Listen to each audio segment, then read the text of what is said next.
Introduction. Leopold von Sacher-Masoch was born in Lemberg, Austrian Galicia, on January 27, 1836. He studied jurisprudence at Prague and Graz, and in 1857 became a teacher at the latter university. He published several historical works, but soon gave up his academic career to devote himself wholly to literature. For a number of years he edited the International Review, Auf der Höhe, at Leipzig, but later removed to Paris, for he was always strongly Francophile. His last years he spent at Lindheim in Hesse, Germany, where he died on March 9, 1895. In 1873 he married Aurora von Rumelen, who wrote a number of novels under the pseudonym of Wanda von Dunaju, which it is interesting to note is the name of the heroine of Venus in Furs. Her sensational memoirs, which have been the cause of considerable controversy, were published in 1906. During his career as writer an endless number of works poured from Sacher-Masoch's pen. Many of these were works of ephemeral journalism, and some of them unfortunately pure sensationalism, for economic necessity forced him to turn his pen to unworthy ends.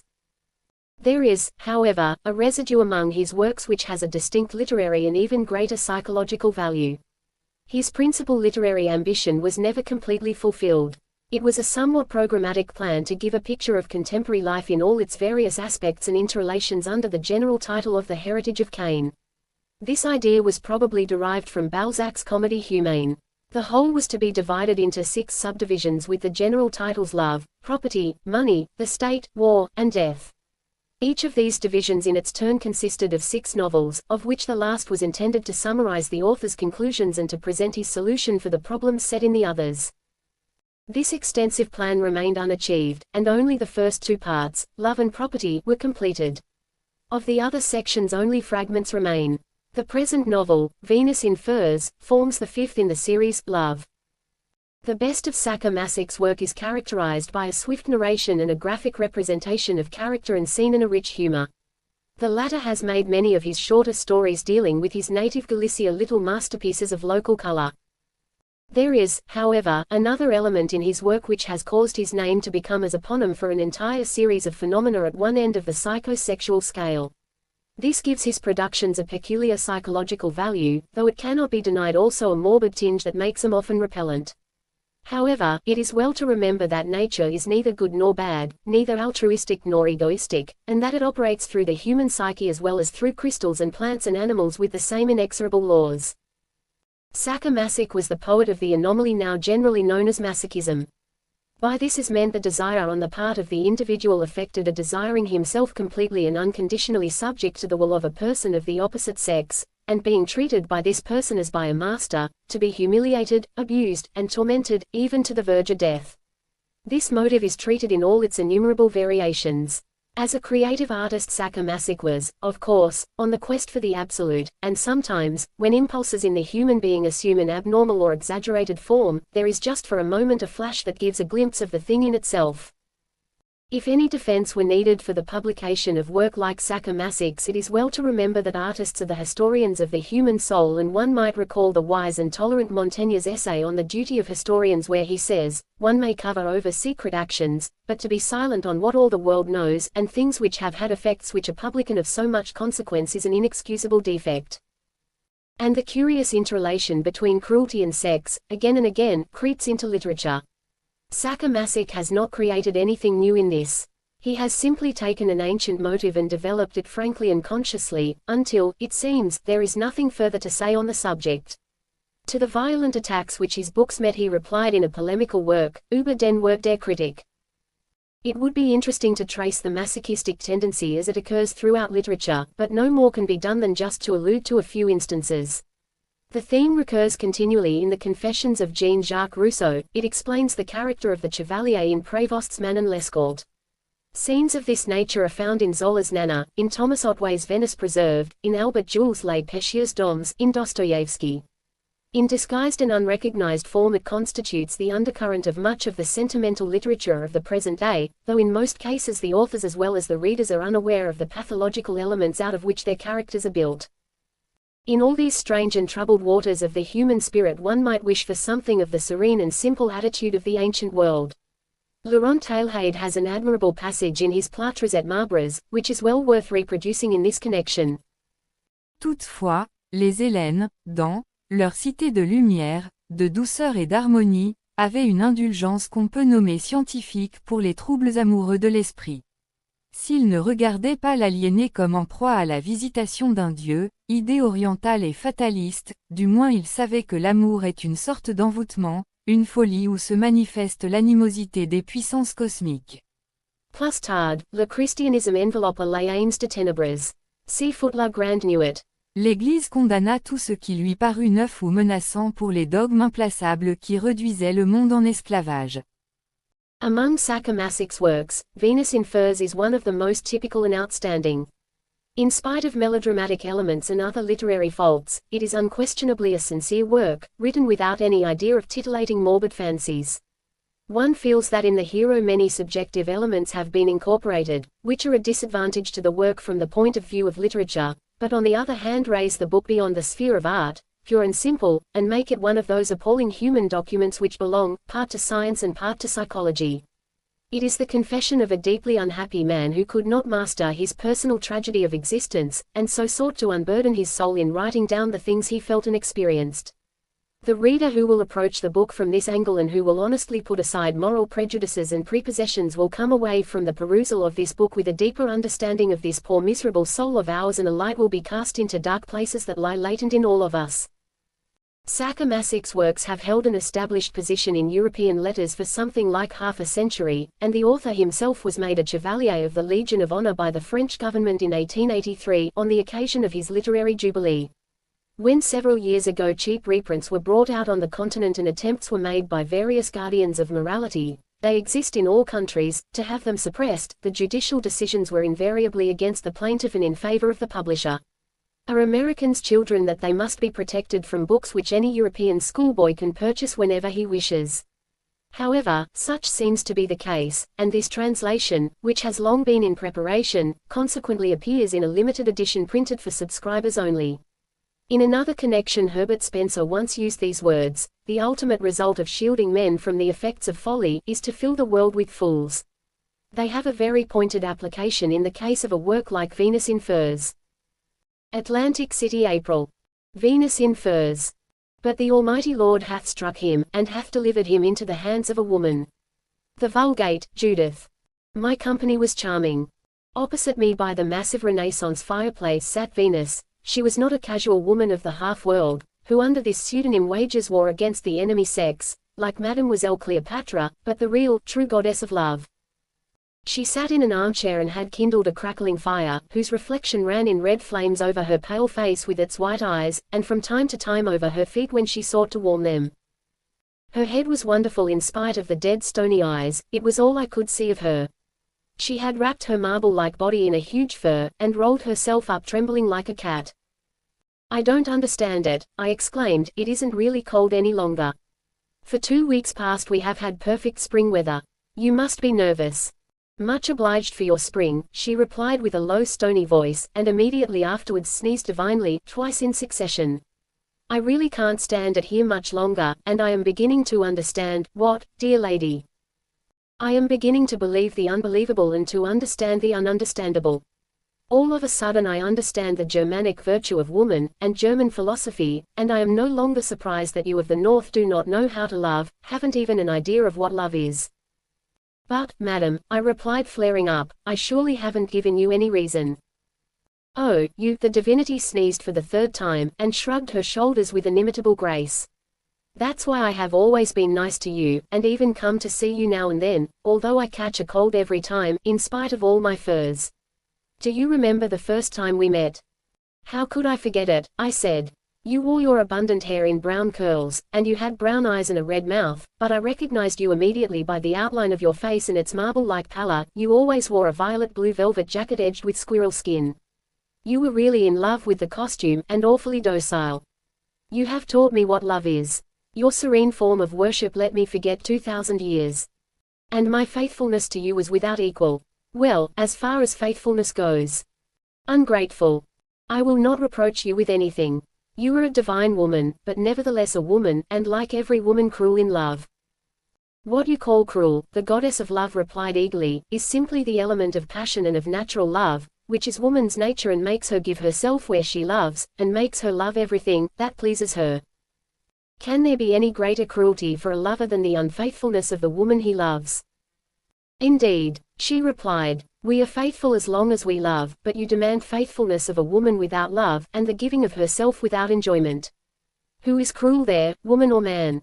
You of the North in general take love too soberly and seriously.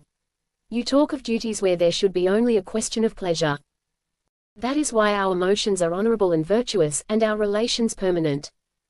And yet a restless, always unsatisfied craving for the nudity of paganism, she interrupted, but that love, which is the highest joy, which is divine simplicity itself, is not for you moderns, you children of reflection. It works only evil in you. As soon as you wish to be natural, you become common. To you nature seems something hostile. You have made devils out of the smiling gods of Greece, and out of me a demon. You can only exercise and curse me, or slay yourselves in bacchantic madness before my altar. And if ever one of you has had the courage to kiss my red mouth, he makes a barefoot pilgrimage to Rome in penitential robes and expects flowers to grow from his withered staff, while under my feet roses, violets, and myrtles spring up every hour, but their fragrance does not agree with you. Stay among your northern fogs and Christian incense, let us pagans remain under the debris, beneath the lava, do not disinter us. Pompeii was not built for you, nor our villas, our baths, our temples. You do not require gods. We are chilled in your world. The beautiful marble woman coughed, and drew the dark sables still closer about her shoulders. Much obliged for the classical lesson, I replied, but you cannot deny, that man and woman are mortal enemies, in your serene sunlit world as well as in our foggy one. In love there is union into a single being for a short time only, capable of only one thought, one sensation, one will, in order to be then further disunited. And you know this better than I, whichever of the two fails to subjugate will soon feel the feet of the other on his neck. And as a rule the man that of the woman, cried Madame Venus with proud mockery, which you know better than I. Of course, and that is why I don't have any illusions. You mean you are now my slave without illusions, and for that reason you shall feel the weight of my foot without mercy. Madam, don't you know me yet? Yes, I am cruel, since you take so much delight in that word, and am I not entitled to be so? Man is the one who desires, woman the one who is desired. This is woman's entire but decisive advantage. Through his passion nature has given man into woman's hands, and the woman who does not know how to make him her subject, her slave, her toy, and how to betray him with a smile in the end is not wise. Exactly your principles, I interrupted angrily. They are based on the experience of thousands of years, she replied ironically, while her white fingers played over the dark fur. The more devoted a woman shows herself, the sooner the man sobers down and becomes domineering. The more cruelly she treats him and the more faithless she is, the worse she uses him, the more wantonly she plays with him, the less pity she shows him, by so much the more will she increase his desire, be loved, worshipped by him. So it has always been, since the time of Helen and Delilah, down to Catherine II and Lola Montez. I cannot deny, I said, that nothing will attract a man more than the picture of a beautiful, passionate, cruel, and despotic woman who wantonly changes her favorites without scruple in accordance with her whim, and in addition wears furs, exclaimed the divinity. What do you mean by that? I know your predilection. Do you know, I interrupted, that, since we last saw each other, you have grown very coquettish. In what way, may I ask? In that there is no way of accentuating your white body to greater advantage than by these dark furs, and that. The divinity laughed. You are dreaming, she cried, wake up. And she clasped my arm with her marble white hand. Do wake up, she repeated raucously with the low register of her voice. I opened my eyes with difficulty. I saw the hand which shook me, and suddenly it was brown as bronze. The voice was the thick alcoholic voice of my Cossack servant who stood before me at his full height of nearly 6 feet. Do get up, continued the good fellow, it is really disgraceful. What is disgraceful? To fall asleep in your clothes and with a book besides. He snuffed the candles which had burnt down, and picked up the volume which had fallen from my hand, with a book by, he looked at the title page, by Hegel. Besides, it is high time you were starting for Mr. Severins, who is expecting us for tea. A curious dream, said Severin when I had finished. He supported his arms on his knees, resting his face in his delicate, finely veined hands, and fell to pondering. I knew that he wouldn't move for a long time, hardly even breathe. This actually happened, but I didn't consider his behavior as in any way remarkable. I had been on terms of close friendship with him for nearly 3 years, and gotten used to his peculiarities. For it cannot be denied that he was peculiar, although he wasn't quite the dangerous madman that the neighborhood, or indeed the entire district of Colomy, considered him to be. I found his personality not only interesting, and that is why many also regarded me a bit mad, but to a degree sympathetic. For a Galician nobleman and landowner, and considering his age, he was hardly over 30, he displayed surprising sobriety, a certain seriousness, even pedantry. He lived according to a minutely elaborated, half-philosophical, half-practical system, like clockwork, not this alone, but also by the thermometer, barometer, aerometer, hydrometer, Hippocrates, Hufeland, Plato, Kant, Knigge, and Lord Chesterfield. But at times he had violent attacks of sudden passion, and gave the impression of being about to run with his head right through a wall. At such times everyone preferred to get out of his way. While he remained silent, the fire sang in the chimney and the large venerable samovar sang, and the ancient chair in which I sat rocking to and fro smoking my cigar, and the cricket in the old walls sang too. I let my eyes glide over the curious apparatus, skeletons of animals, stuffed birds, globes, plaster casts, with which his room was heaped full, until by chance my glance remained fixed on a picture which I had seen often enough before. But today, under the reflected red glow of the fire, it made an indescribable impression on me. It was a large oil painting, done in the robust full-bodied manner of the Belgian school. Its subject was strange enough. A beautiful woman with a radiant smile upon her face, with abundant hair tied into a classical knot, on which white powder lay like a soft hoarfrost, was resting on an ottoman, supported on her left arm. She was nude in her dark furs. Her right hand played with a lash, while her bare foot rested carelessly on a man, lying before her like a slave, like a dog. In the sharply outlined, but well-formed lineaments of this man lay brooding melancholy and passionate devotion. He looked up to her with the ecstatic burning eye of a martyr. This man, the footstool for her feet, was Severin, but beardless, and, it seemed, some 10 years younger. Venus in furs, I cried, pointing to the picture. That is the way I saw her in my dream. I, too, said Severin, only I dreamed my dream with open eyes. Indeed, it is a tiresome story. Your picture apparently suggested my dream, I continued. But do tell me what it means. I can imagine that it played a role in your life, and perhaps a very decisive one. But the details I can only get from you. Look at its counterpart, replied my strange friend, without heeding my question. The counterpart was an excellent copy of Titian's well-known Venus with the Mirror in the Dresden Gallery. And what is the significance? Severin rose and pointed with his finger at the fur with which Titian garbed his goddess of love. It, too, is a Venus in furs, he said with a slight smile. I don't believe that the old Venetian had any secondary intention. He simply painted the portrait of some aristocratic Messalina, and was tactful enough to let Cupid hold the mirror in which she tests her majestic allure with cold satisfaction. He looks as though his task were becoming burdensome enough. The picture is painted flattery.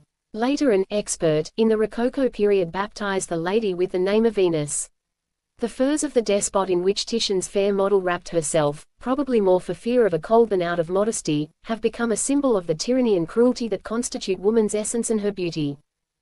But enough of that. The picture, as it now exists, is a bitter satire on our love. Venus in this abstract north, in this icy Christian world, has to creep into huge black furs so as not to catch cold. Severin laughed, and lighted a fresh cigarette. Just then the door opened and an attractive, stoutish, blonde girl entered. She had wise, kindly eyes, was dressed in black silk, and brought us cold meat and eggs with our tea. Severin took one of the latter, and decapitated it with his knife. Didn't I tell you that I want 'em soft-boiled? He cried with a violence that made the young woman tremble. But my dear Sevchu, she said timidly. Sevchu, nothing, he yelled, you are to obey, do you understand? And he tore the kantchuk one which was hanging beside the weapons from its hook. Footnote 1, a long whip with a short handle. The woman fled from the chamber quickly and timidly like a doe. Just wait, I'll get you yet, he called after her. But Severin, I said placing my hand on his arm, how can you treat a pretty young woman thus? Look at the woman, he replied, blinking humorously with his eyes. Had I flattered her, she would have cast the noose around my neck, but now, when I bring her up with the kantchuk, she adores me. Nonsense. Nonsense, nothing, that is the way you have to break in women. Well, if you like it, live like a pasha in your harem, but don't lay down theories for me. Why not? He said animatedly. Goethe's, you must be hammer or anvil, is absolutely appropriate to the relation between man and woman. Didn't Lady Venus in your dream prove that to you? Woman's power lies in man's passion, and she knows how to use it, if man doesn't understand himself. He has only one choice, to be the tyrant over or the slave of woman. As soon as he gives in, his neck is under the yoke, and the lash will soon fall upon him. Strange maxims. Not maxims, but experiences, he replied, nodding his head. I have actually felt the lash. I am cured. Do you care to know how? He rose, and got a small manuscript from his massive desk, and put it in front of me. You have already asked about the picture. I have long owed you an explanation. Here, read. Severin sat down by the chimney with his back toward me, and seemed to dream with open eyes. Silence had fallen again, and again the fire sang in the chimney, and the samovar and the cricket in the old walls. I opened the manuscript and read. Confessions of a Supersensual Man. The margin of the manuscript bore as motto a variation of the well-known lines from Faust. Thou supersensual sensual wooer, a woman leads you by the nose. Mephistopheles.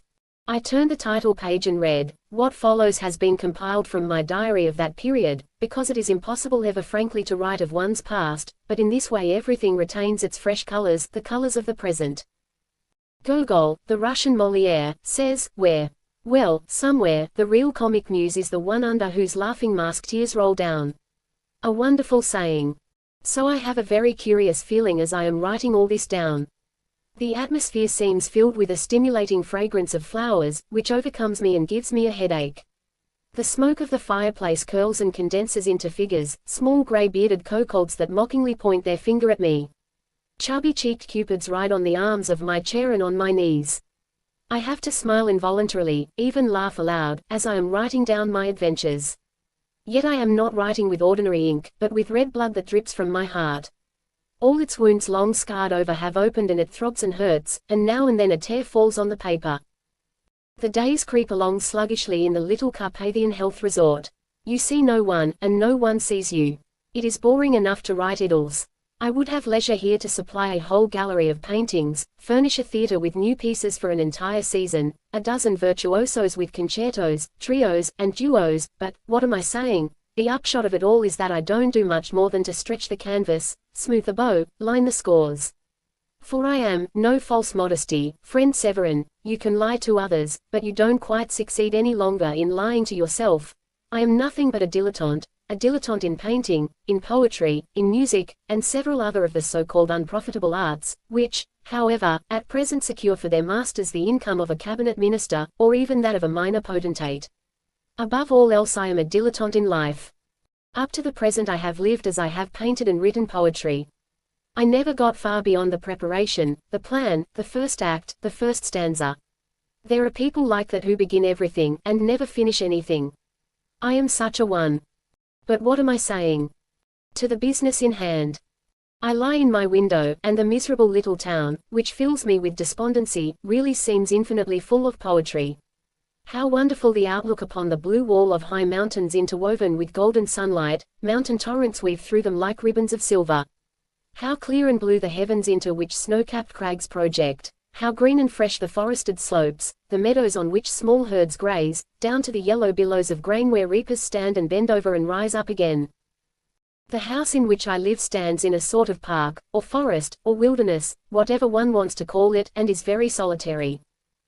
Its sole inhabitants are myself, a widow from Lemberg, and Madame Tartakovska, who runs the house, a little old woman, who grows older and smaller each day. There are also an old dog that limps on one leg, and a young cat that continually plays with a ball of yarn. This ball of yarn, I believe, belongs to the widow. She is said to be really beautiful, this widow, still very young, 24 at the most, and very rich. She dwells in the first story, and I on the ground floor. She always keeps the green blinds drawn, and has a balcony entirely overgrown with green climbing plants. I for my part down below have a comfortable, intimate arbor of honeysuckle, in which I read and write and paint and sing like a bird among the twigs. I can look up on the balcony. Sometimes I actually do so, and then from time to time a white gown gleams between the dense green network. Really, the beautiful woman up there doesn't interest me very much, for I am in love with someone else, and terribly unhappy at that, far more unhappy than the Knight of Toggenburg or the Chevalier in Manon Lescaut, because the object of my adoration is of stone. In the garden, in the tiny wilderness, there is a graceful little meadow on which a couple of deer graze peacefully. On this meadow is a stone statue of Venus, the original of which, I believe, is in Florence. This Venus is the most beautiful woman I have ever seen in all my life. That, however, does not signify much, for I have seen few beautiful women, or rather few women at all. In love too, I am a dilettante who never got beyond the preparation, the first act. But why talk in superlatives, as if something that is beautiful could be surpassed? It is sufficient to say that this Venus is beautiful. I love her passionately with a morbid intensity, madly as one can only love a woman who never responds to our love with anything but an eternally uniform, eternally calm, stony smile. I literally adore her. I often lie reading under the leafy covering of a young birch when the sun broods over the forest. Often I visit that cold, cruel mistress of mine by night and lie on my knees before her, with the face pressed against the cold pedestal on which her feet rest, and my prayers go up to her. The rising moon, which just now is waning, produces an indescribable effect. It seems to hover among the trees and submerges the meadow in its gleam of silver. The goddess stands as if transfigured, and seems to bathe in the soft moonlight. Once when I was returning from my devotions by one of the walks leading to the house, I suddenly saw a woman's figure, white as stone, under the illumination of the moon and separated from me merely by a screen of trees. It seemed as if the beautiful woman of marble had taken pity on me, become alive, and followed me. I was seized by a nameless fear, my heart threatened to burst, and instead. Well, I am a dilettante. As always, I broke down at the second stanza. Rather, on the contrary, I did not break down, but ran away as fast as my legs would carry me.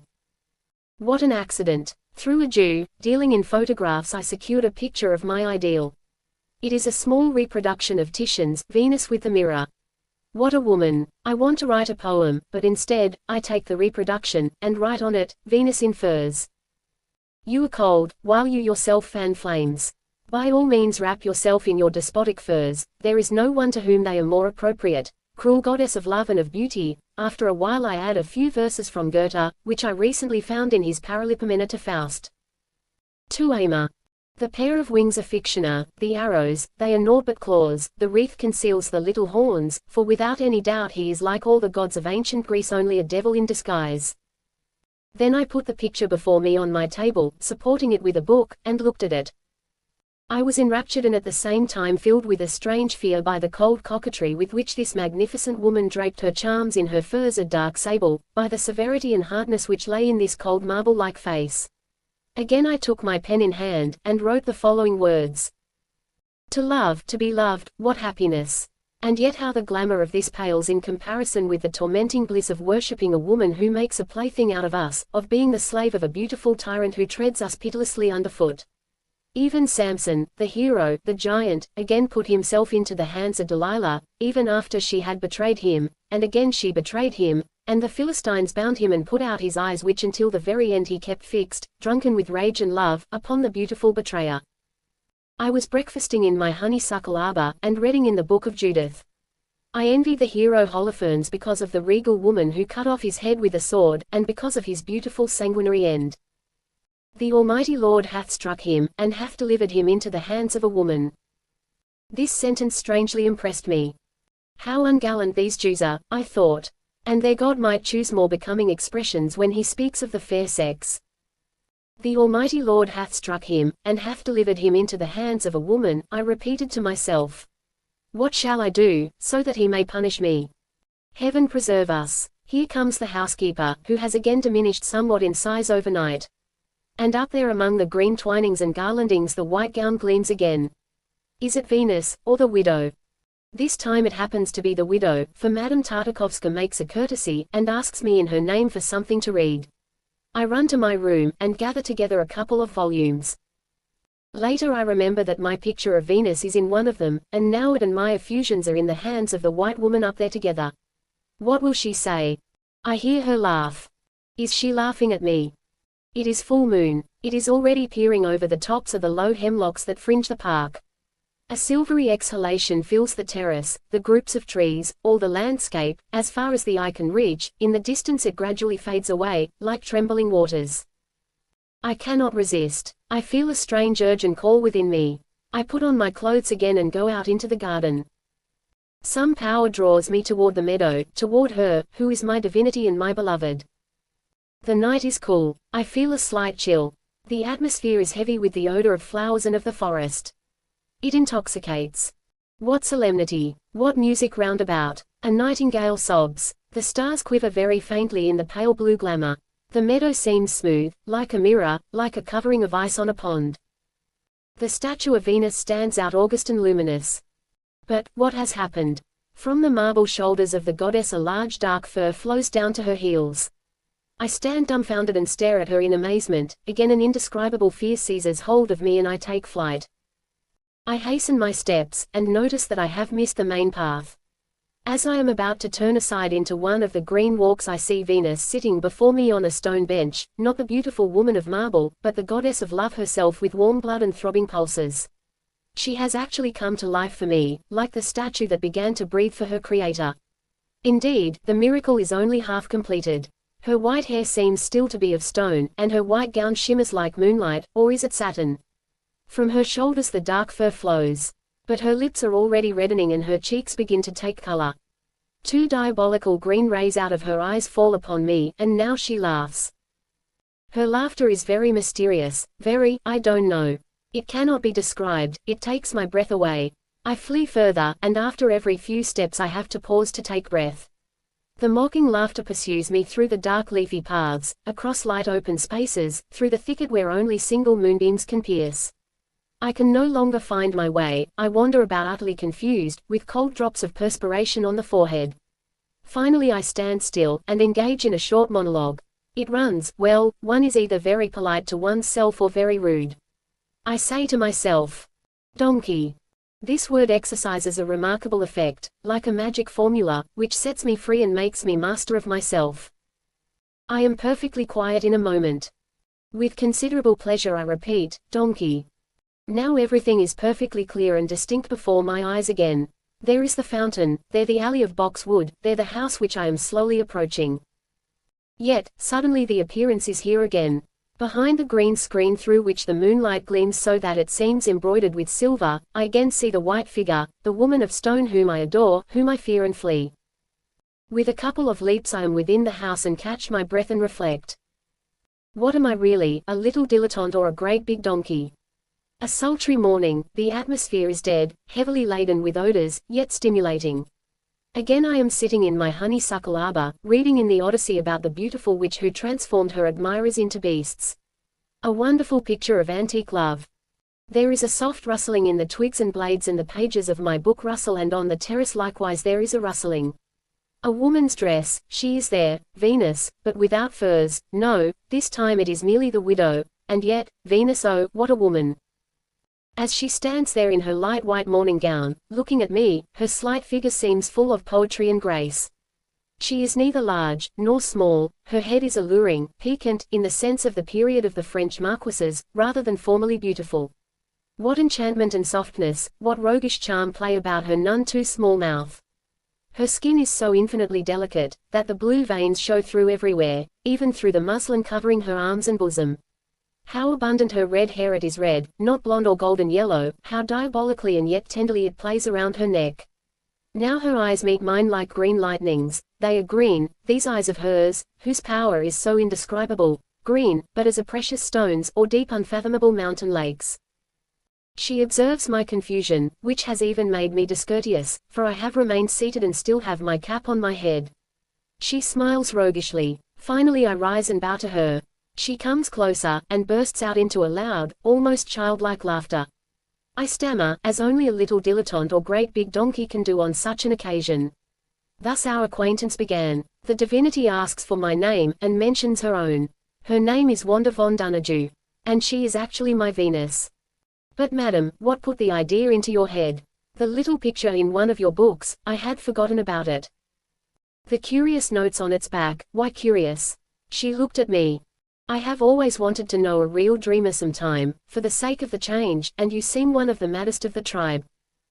Dear lady, in fact, again I fell victim to an odious, asinine stammering, and in addition blushed in a way that might have been appropriate for a youngster of 16, but not for me, who was almost a full 10 years older.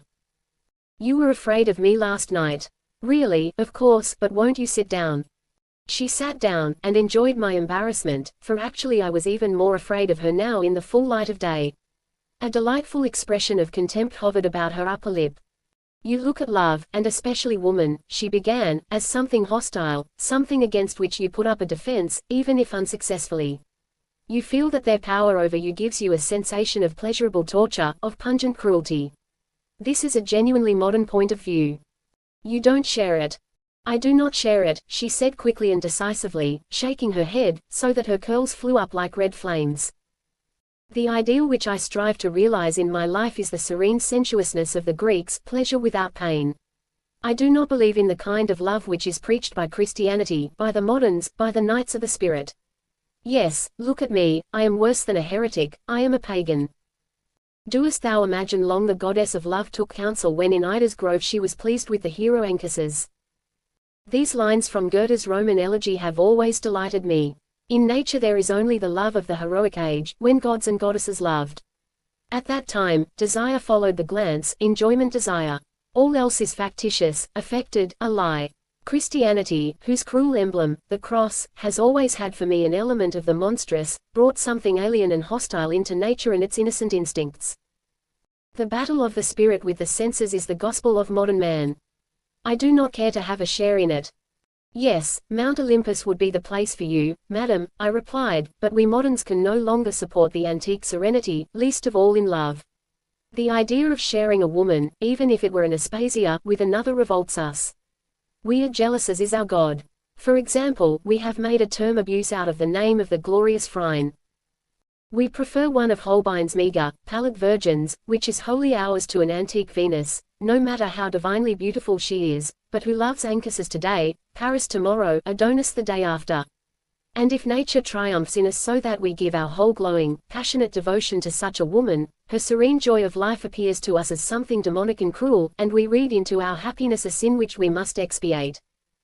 So you too are one of those who rave about modern women, those miserable hysterical feminine creatures who don't appreciate a real man in their somnambulistic search for some dream man and masculine ideal. Amid tears and convulsions they daily outrage their Christian duties, they cheat and are cheated, they always seek again and choose and reject, they are never happy, and never give happiness. They accuse fate instead of calmly confessing that they want to love and live as Helen and Aspasia lived. Nature admits of no permanence in the relation between man and woman. But, my dear lady, let me finish. It is only man's egoism which wants to keep woman like some buried treasure. All endeavors to introduce permanence in love, the most changeable thing in this changeable human existence, have gone shipwreck in spite of religious ceremonies, vows, and legalities. Can you deny that our Christian world has given itself over to corruption? But you are about to say, the individual who rebels against the arrangements of society is ostracized, branded, stoned. So be it. I am willing to take the risk, my principles are very pagan. I will live my own life as it pleases me. I am willing to do without your hypocritical respect, I prefer to be happy. The inventors of the Christian marriage have done well, simultaneously to invent immortality. I, however, have no wish to live eternally. When with my last breath everything as far as Wanda von Dunaju is concerned comes to an end here below, what does it profit me whether my pure spirit joins the choirs of angels, or whether my dust goes into the formation of new beings? Shall I belong to one man whom I don't love, merely because I have once loved him? No, I do not renounce, I love everyone who pleases me, and give happiness to everyone who loves me. Is that ugly? No, it is more beautiful by far, than if cruelly I enjoy the tortures, which my beauty excites, and virtuously reject the poor fellow who is pining away for me. I am young, rich, and beautiful, and I live serenely for the sake of pleasure and enjoyment. While she was speaking her eyes sparkled roguishly, and I had taken hold of her hands without exactly knowing what to do with them, but being a genuine dilettante I hastily let go of them again. Your frankness, I said, delights me, and not it alone, my confounded dilettantism again throttled me as though there were a rope around my neck. You were about to say. I was about to say, I am sorry, I interrupted you. How, so? A long pause. She is doubtless engaging in a monologue, which translated into my language would be comprised in the single word, donkey. If I may ask, I finally began, how did you arrive at these conclusions? Quite simply, my father was an intelligent man. From my cradle onward I was surrounded by replicas of ancient art. At 10 years of age I read Gil Blas, at 12 La Pachelle. Where others had Hopper my Thumb, Bluebeard, Cinderella, as childhood friends, mine were Venus and Apollo, Hercules and Laocoon. My husband's personality was filled with serenity and sunlight. Not even the incurable illness which fell upon him soon after our marriage could long cloud his brow. On the very night of his death he took me in his arms, and during the many months when he lay dying in his wheelchair, he often said jokingly to me, "Well, have you already picked out a lover?" I blushed with shame. "Don't deceive me," he added on one occasion, "that would seem ugly to me, but pick out an attractive lover, or preferably several. You are a splendid woman, but still half a child, and you need toys." I suppose, I hardly need tell you that during his lifetime I had no lover, but it was through him that I have become what I am, a woman of Greece. "A goddess," I interrupted. "Which one?" she smiled. "Venus." She threatened me with her finger and knitted her brows. "Perhaps, even a Venus in furs. Watch out, I have a large, very large fur, with which I could cover you up entirely, and I have a mind to catch you in it as in a net." "Do you believe," I said quickly, for an idea which seemed good, in spite of its conventionality and triteness, flashed into my head, "do you believe that your theories could be carried into execution at the present time, that Venus would be permitted to stray with impunity among our railroads and telegraphs in all her undraped beauty and serenity?" "Undraped, of course not, but in furs," she replied smiling. "Would you care to see mine?" "And then?" "What then? Beautiful, free, serene, and happy human beings, such as the Greeks were, are only possible when it is permitted to have slaves who will perform the prosaic tasks of every day for them and above all else labor for them." "Of course," she replied playfully, "an Olympian divinity, such as I am, requires a whole army of slaves. Beware of me." "Why?" I myself was frightened at the hardiness with which I uttered this. "Why?" It did not startle her in the least.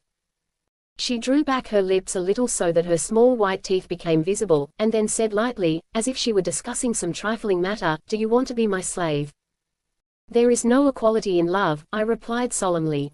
"Whenever it is a matter of choice for me of ruling or being ruled, it seems much more satisfactory to me to be the slave of a beautiful woman.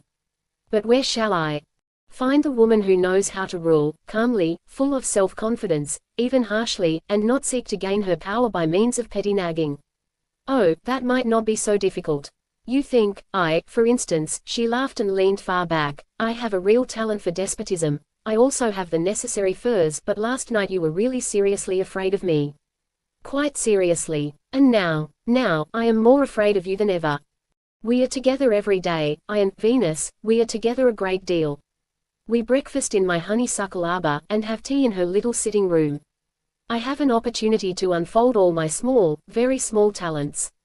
Of what use would have been my study of all the various sciences, my playing at all the arts, if I were unable in the case of a pretty, little woman? But this woman is by no means little, in fact she impresses me tremendously. I made a drawing of her today, and felt particularly clearly, how inappropriate the modern way of dressing is for a cameo head like hers. The configuration of her face has little of the Roman, but much of the Greek. Sometimes I should like to paint her as Psyche, and then again as Astarte.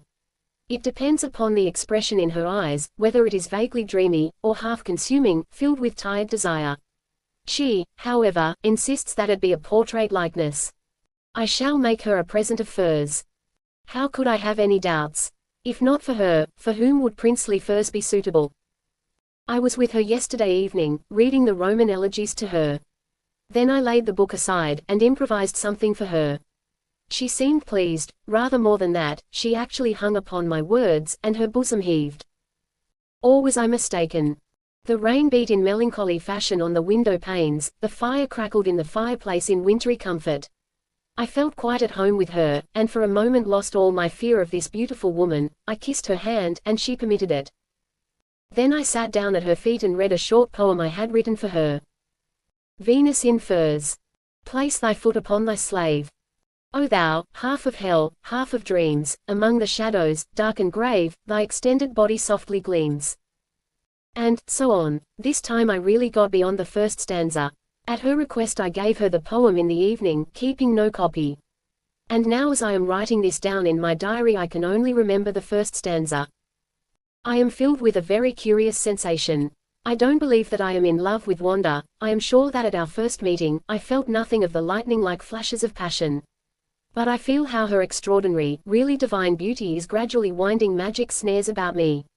It isn't any spiritual sympathy which is growing in me, it is a physical subjection, coming on slowly, but for that reason more absolutely.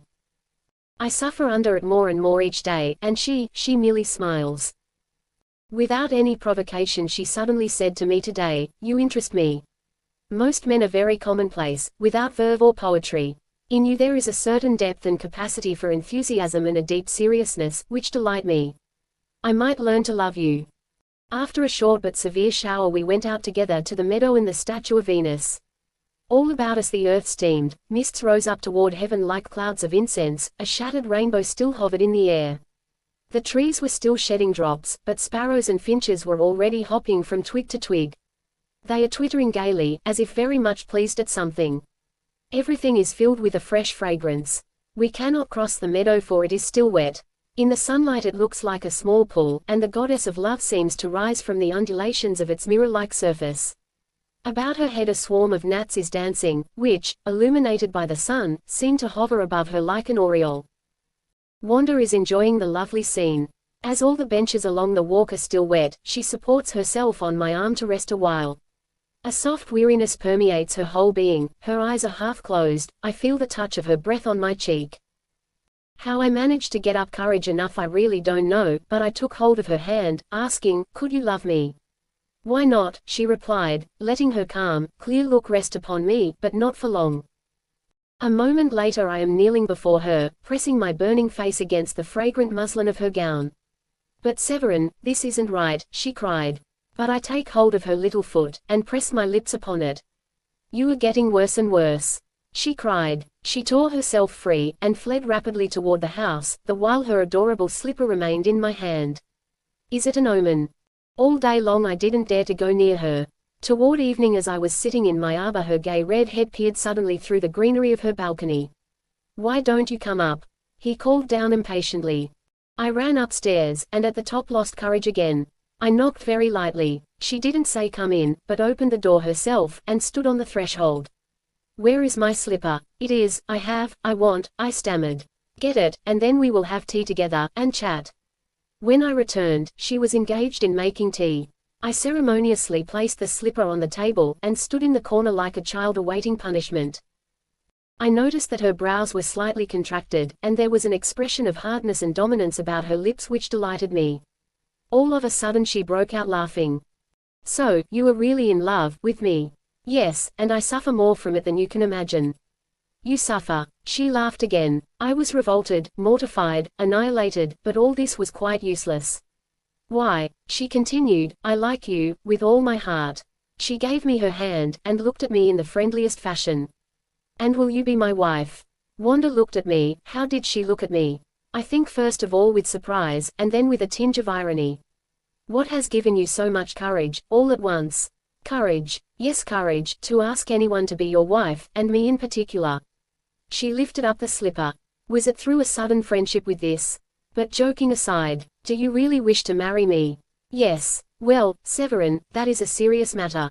I believe you love me, and I care for you too, and what is more important each of us finds the other interesting.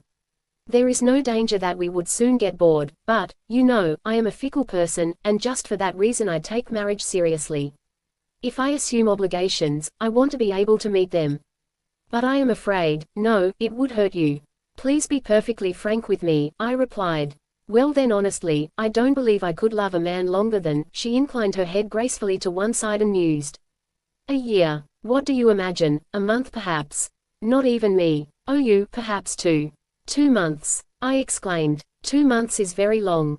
You go beyond antiquity, madam. You see, you cannot stand the truth." Wanda walked across the room and leaned back against the fireplace, watching me and resting one of her arms on the mantelpiece. "What shall I do with you?" she began anew. "Whatever you wish," I replied with resignation, "whatever will give you pleasure." How illogical, she cried. First you want to make me your wife, and then you offer yourself to me as something to toy with. Wanda, I love you. Now we are back to the place where we started. You love me, and want to make me your wife, but I don't want to enter into a new marriage, because I doubt the permanence of both my and your feelings. But if I am willing to take the risk with you, I replied. But it also depends on whether I am willing to risk it with you, she said quietly. I can easily imagine belonging to one man for my entire life, but he would have to be a whole man, a man who would dominate me, who would subjugate me by his innate strength, do you understand? And every man, I know this very well, as soon as he falls in love becomes weak, pliable, ridiculous. He puts himself into the woman's hands, kneels down before her. The only man whom I could love permanently would be he before whom I should have to kneel. I've gotten to like you so much, however, that I'll try it with you. I fell down at her feet. For heaven's sake, here you are kneeling already, she said mockingly. You are making a good beginning. When I had risen again she continued, I will give you a year's time to win me, to convince me that we are suited to each other, that we might live together. If you succeed, I will become your wife, and a wife, Severin, who will conscientiously and strictly perform all her duties. During this year we will live as though we were married. My blood rose to my head. In her eyes too there was a sudden flame. We will live together, she continued, share our daily life, so that we may find out whether we are really fitted for each other. I grant you all the rights of a husband, of a lover, of a friend. Are you satisfied? I suppose I'll have to be. You don't have to. Well then, I want to. Splendid. That is how a man speaks. Here is my hand. For 10 days I have been with her every hour, except at night. All the time I was allowed to look into her eyes, hold her hands, listen to what she said, accompany her wherever she went. My love seems to me like a deep, bottomless abyss, into which I subside deeper and deeper. There is nothing now which could save me from it. This afternoon we were resting on the meadow at the foot of the Venus statue. I plucked flowers and tossed them into her lap, she wound them into wreaths with which we adorned our goddess. Suddenly Wanda looked at me so strangely that my senses became confused and passion swept over my head like a conflagration. Losing command over myself, I threw my arms about her and clung to her lips, and she drew me close to her heaving breast. Are you angry? I then asked her. I am never angry at anything that is natural, she replied, but I am afraid you suffer. Oh, I am suffering frightfully. Poor friend. She brushed my disordered hair back from my forehead. I hope it isn't through any fault of mine. No, I replied, and yet my love for you has become a sort of madness. The thought that I might lose you, perhaps actually lose you, torments me day and night. But you don't yet possess me, said Wanda, and again she looked at me with that vibrant, consuming expression, which had already once before carried me away. Then she rose, and with her small transparent hands placed a wreath of blue anemones upon the ringleted white head of Venus. Half against my will I threw my arm around her body. I can no longer live without you, oh wonderful woman, I said. Believe me, believe only this once, that this time it is not a phrase, not a thing of dreams. I feel deep down in my innermost soul, that my life belongs inseparably with yours. If you leave me, I shall perish, go to pieces. That will hardly be necessary, for I love you. She took hold of my chin, you foolish man. But you will be mine only under conditions, while I belong to you unconditionally. That isn't wise, Severin, she replied almost with a start. Don't you know me yet? Do you absolutely refuse to know me? I am good when I am treated seriously and reasonably, but when you abandon yourself too absolutely to me, I grow arrogant. So be it, be arrogant, be despotic, I cried in the fullness of exultation, only be mine, mine forever. I lay at her feet, embracing her knees. Things will end badly, my friend, she said soberly, without moving. It shall never end, I cried excitedly, almost violently. Only death shall part us. If you cannot be mine, all mine and for always, then I want to be your slave, serve you, suffer everything from you, if only you won't drive me away. Calm yourself, she said, bending down and kissing my forehead. I am really very fond of you, but your way is not the way to win and hold me. I want to do everything, absolutely everything, that you want, only not to lose you, I cried, only not that, I cannot bear the thought. Do get up. I obeyed. You are a strange person, continued Wanda. You wish to possess me at any price. Yes, at any price. But of what value, for instance, would that be? She pondered, a lurking uncanny expression entered her eyes, if I no longer loved you, if I belonged to another. A shudder ran through me. I looked at her. She stood firmly and confident before me, and her eyes disclosed a cold gleam. You see, she continued, the very thought frightens you. A beautiful smile suddenly illuminated her face. I feel a perfect horror, when I imagine, that the woman I love and who has responded to my love could give herself to another regardless of me. But have I still a choice? If I love such a woman, even unto madness, shall I turn my back to her and lose everything for the sake of a bit of boastful strength? Shall I send a bullet through my brains? I have two ideals of woman. If I cannot obtain the one that is noble and simple, the woman who will faithfully and truly share my life, well then I don't want anything halfway or lukewarm. Then I would rather be subject to a woman without virtue, fidelity, or pity. Such a woman in her magnificent selfishness is likewise an ideal. If I am not permitted to enjoy the happiness of love, fully and wholly, I want to taste its pains and torments to the very dregs. I want to be maltreated and betrayed by the woman I love, and the more cruelly the better. This too is a luxury. Have you lost your senses? Cried Wanda. I love you with all my soul, I continued, with all my senses, and your presence and personality are absolutely essential to me, if I am to go on living. Choose between my ideals. Do with me what you will, make of me your husband or your slave. Very well, said Wanda, contracting her small but strongly arched brows, it seems to me it would be rather entertaining to have a man, who interests me and loves me, completely in my power. At least I shall not lack pastime. You were imprudent enough to leave the choice to me. Therefore I choose. I want you to be my slave. I shall make a plaything for myself out of you. Oh, please do, I cried, half shuddering, half enraptured.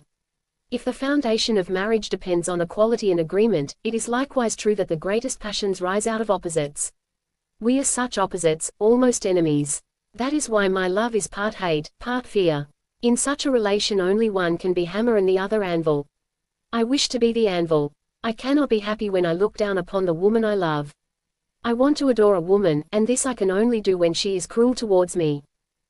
But, Severin, replied Wanda, almost angrily, do you believe me capable of maltreating a man who loves me as you do, and whom I love? Why not, if I adore you the more on this account? It is possible to love really only that which stands above us, a woman, who through her beauty, temperament, intelligence, and strength of will subjugates us and becomes a despot over us. Then that which repels others, attracts you. Yes, that is the strange part of me. Perhaps, after all, there isn't anything so very unique or strange in all your passions, for who doesn't love beautiful furs? And everyone knows and feels how closely sexual love and cruelty are related. But in my case all these elements are raised to their highest degree, I replied. In other words, reason has little power over you, and you are by nature, soft, sensual, yielding. Were the martyrs also soft and sensual by nature? The martyrs. On the contrary, they were supersensual men, who found enjoyment in suffering. They sought out the most frightful tortures, even death itself, as others seek joy, and as they were, so am I, supersensual. Have a care that in being such, you do not become a martyr to love, the martyr of a woman. We are sitting on Wanda's little balcony in the mellow fragrant summer night. A twofold roof is above us, first the green ceiling of climbing plants, and then the vault of heaven sown with innumerable stars. The low wailing love call of a cat rises from the park. I am sitting on footstool at the feet of my divinity, and am telling her of my childhood. And even then all these strange tendencies were distinctly marked in you. Asked Wanda. Of course, I can't remember a time when I didn't have them. Even in my cradle, so mother has told me, I was supersensual. I scorned the healthy breast of my nurse, and had to be brought up on goat's milk. As a little boy I was mysteriously shy before women, which really was only an expression of an inordinate interest in them. I was oppressed by the grey arches and half-darknesses of the church, and actually afraid of the glittering altars and images of the saints. Secretly, however, I sneaked as to a secret joy to a plaster Venus which stood in my father's little library.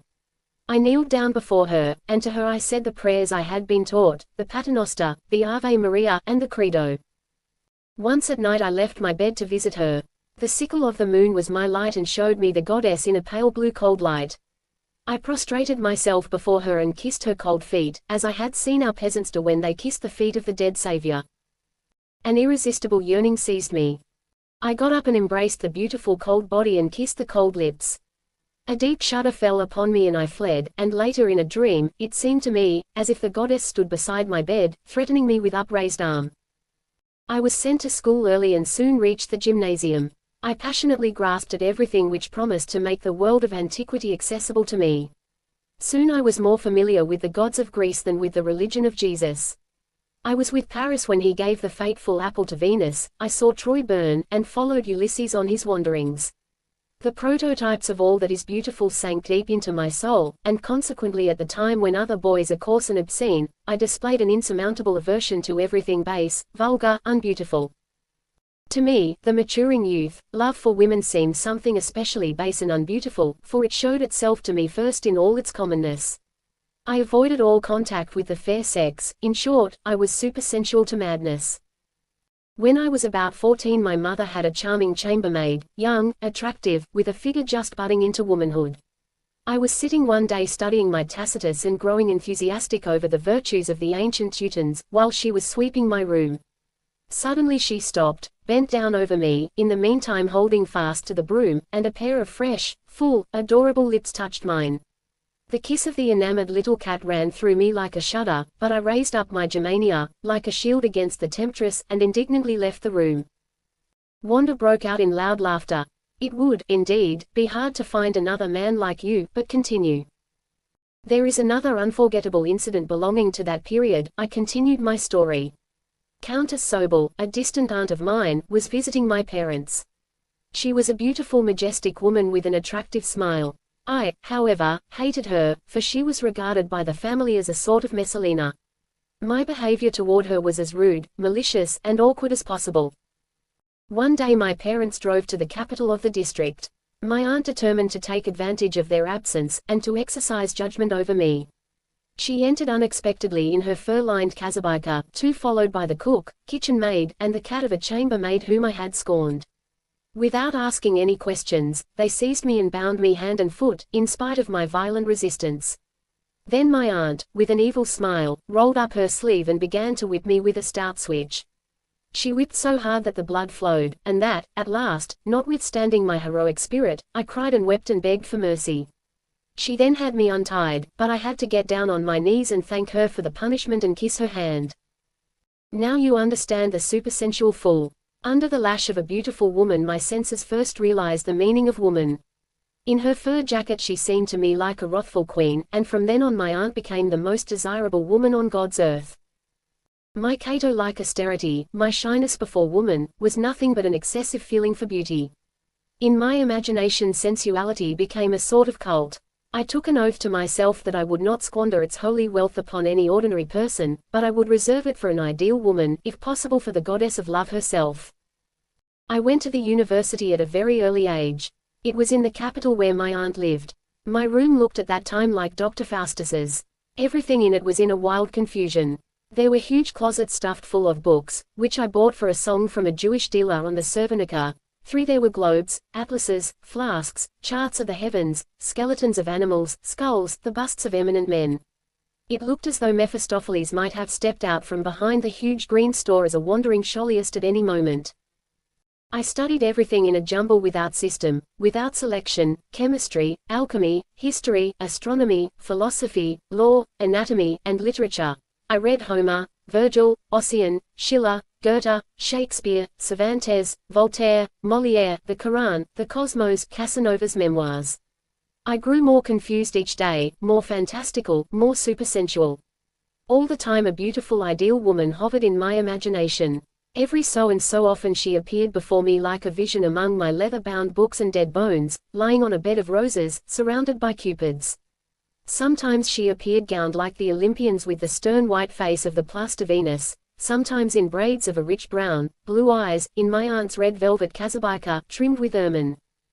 One morning when she had again risen out of the golden mist of my imagination in all her smiling beauty, I went to see Countess Sobel, who received me in a friendly, even cordial manner. She gave me a kiss of welcome, which put all my senses in a turmoil. She was probably about 40 years old, but like most well-preserved women of the world, still very attractive. She wore as always her fur-edged jacket. This time it was one of green velvet with brown marten. But nothing of the sternness which had so delighted me the other time was now discernible. On the contrary, there was so little of cruelty in her that without any more ado she let me adore her. Only too soon did she discover my supersensual folly and innocence, and it pleased her to make me happy.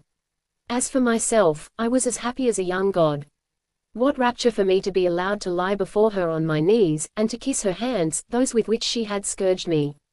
What marvelous hands they were, of beautiful form, delicate, rounded, and white, with adorable dimples. I really was in love with her hands only. I played with them, let them submerge and emerge in the dark fur, held them against the light, and was unable to satiate my eyes with them. Wanda involuntarily looked at her hand, I noticed it, and had to smile. From the way in which the supersensual predominated in me in those days you can see that I was in love only with the cruel lashes I received from my aunt, and about 2 years later when I paid court to a young actress only in the roles she played. Still later I became the admirer of a respectable woman. She acted the part of irreproachable virtue, only in the end to betray me with a rich Jew. You see, it is because I was betrayed, sold, by a woman who feigned the strictest principles and the highest ideals, that I hate that sort of poetical, sentimental virtue so intensely. Give me rather a woman who is honest enough to say to me, I am a Pompadour, a Lucretia Borgia, and I am ready to adore her. Wanda rose and opened the window. You have a curious way of arousing one's imagination, stimulating all one's nerves, and making one's pulses beat faster. You put an aureole on vice, provided only if it is honest. Your ideal is a daring courtesan of genius. Oh, you are the kind of man who will corrupt a woman to her very last fiber. In the middle of the night there was a knock at my window. I got up, opened it, and was startled. Without stood Venus in furs, just as she had appeared to me the first time. You have disturbed me with your stories. I have been tossing about in bed, and can't go to sleep, she said. Now come and stay with me. In a moment. As I entered, Wanda was crouching by the fireplace where she had kindled a small fire. Autumn is coming, she began, the nights are really quite cold already. I am afraid you may not like it, but I can't put off my furs until the room is sufficiently warm. Not like it, you are joking, you know. I threw my arm around her, and kissed her. Of course, I know, but why this great fondness for furs? I was born with it, I replied.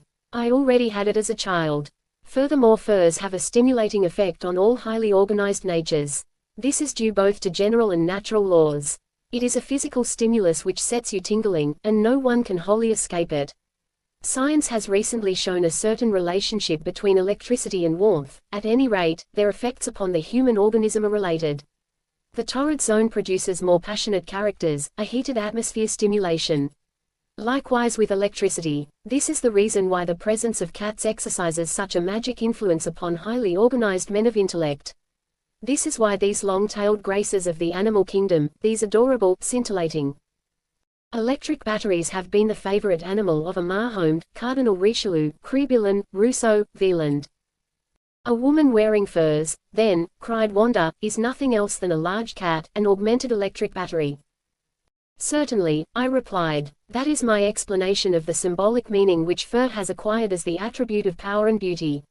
Monarchs and the dominant higher nobility in former times used it in this sense for their costume, exclusively. Great painters used it only for queenly beauty.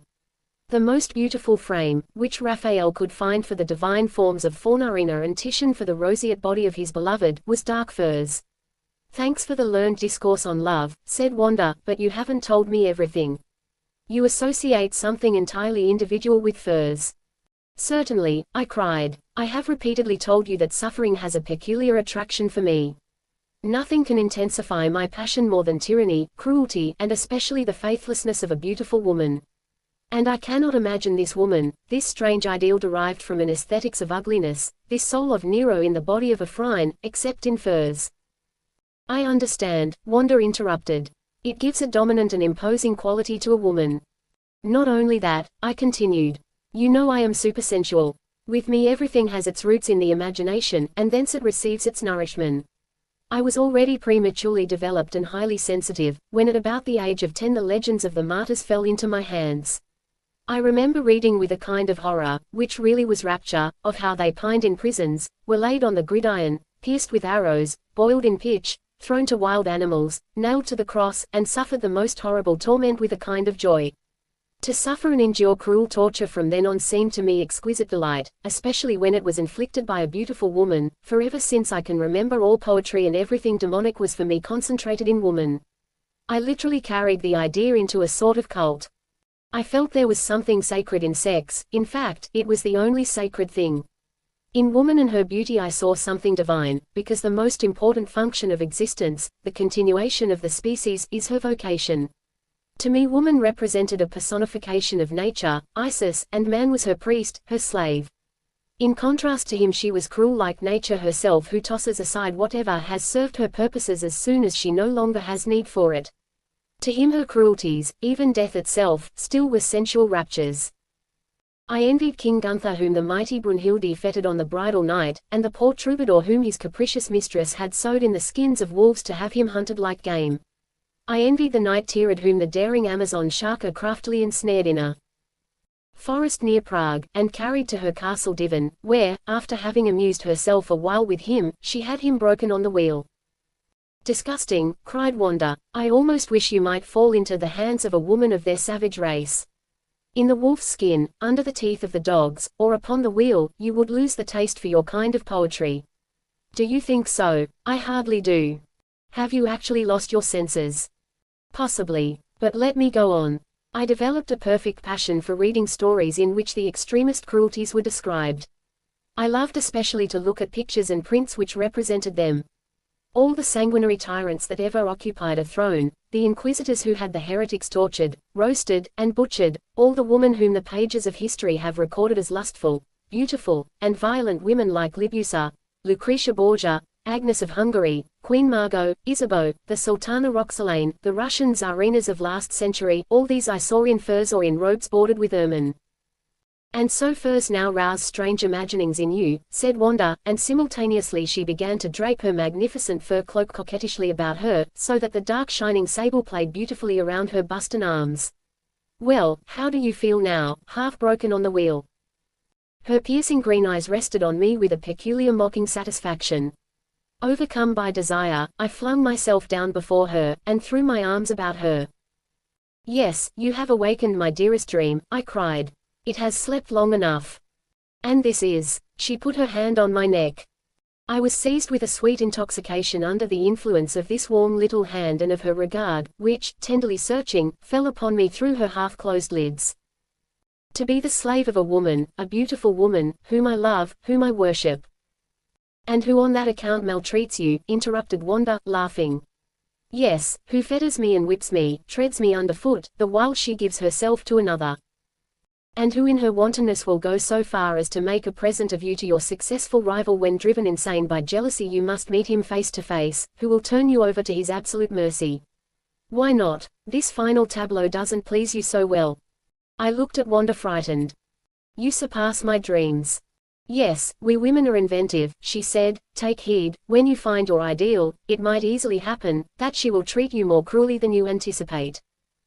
I am afraid that I have already found my ideal, I exclaimed, burying my burning face in her lap. Not I, exclaimed Wanda, throwing off her furs and moving about the room laughing.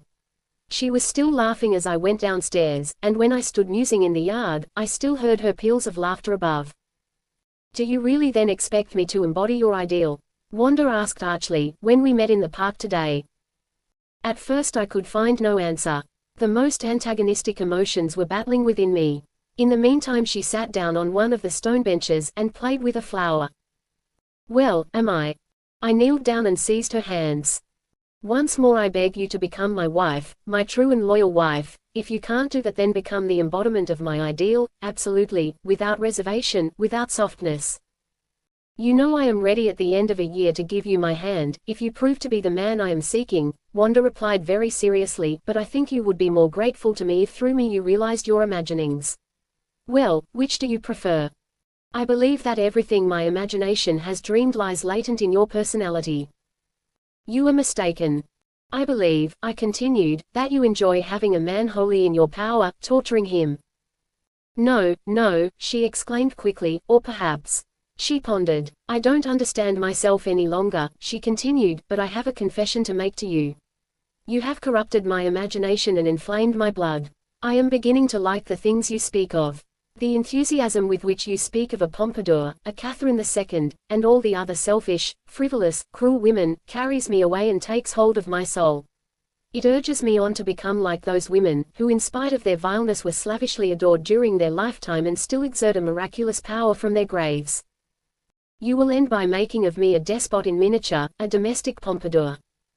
Well then, I said in agitation, if all this is inherent in you, give way to this trend of your nature.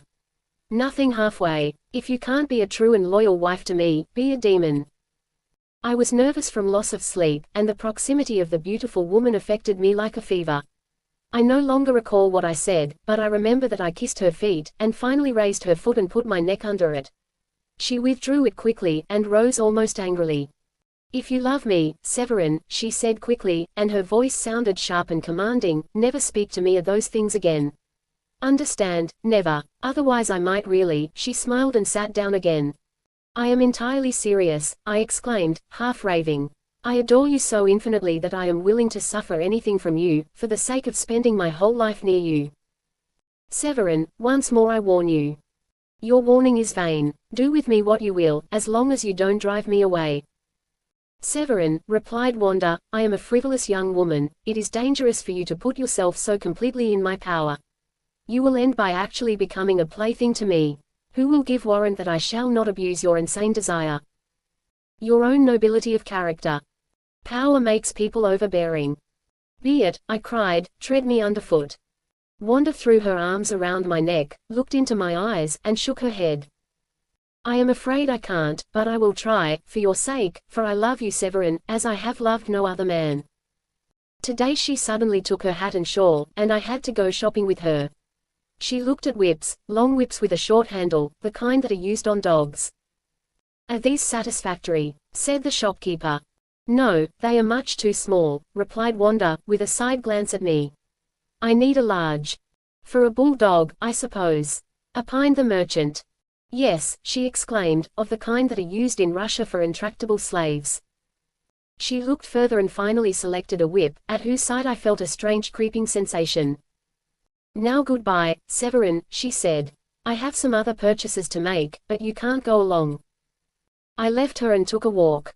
On the way back I saw Wanda coming out at a furrier's. She beckoned me.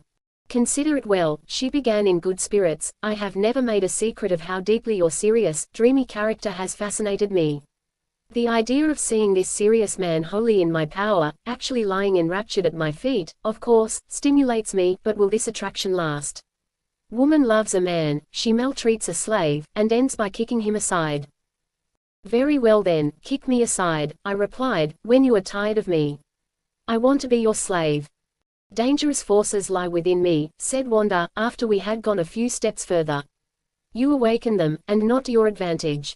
You know how to paint pleasure, cruelty, arrogance in glowing colors. What would you say should I try my hand at them, and make you the first object of my experiments? I would be like Dionysius, who had the inventor of the iron ox roasted within it in order to see whether his wails and groans really resembled the bellowing of an ox. Perhaps I am a female Dionysius.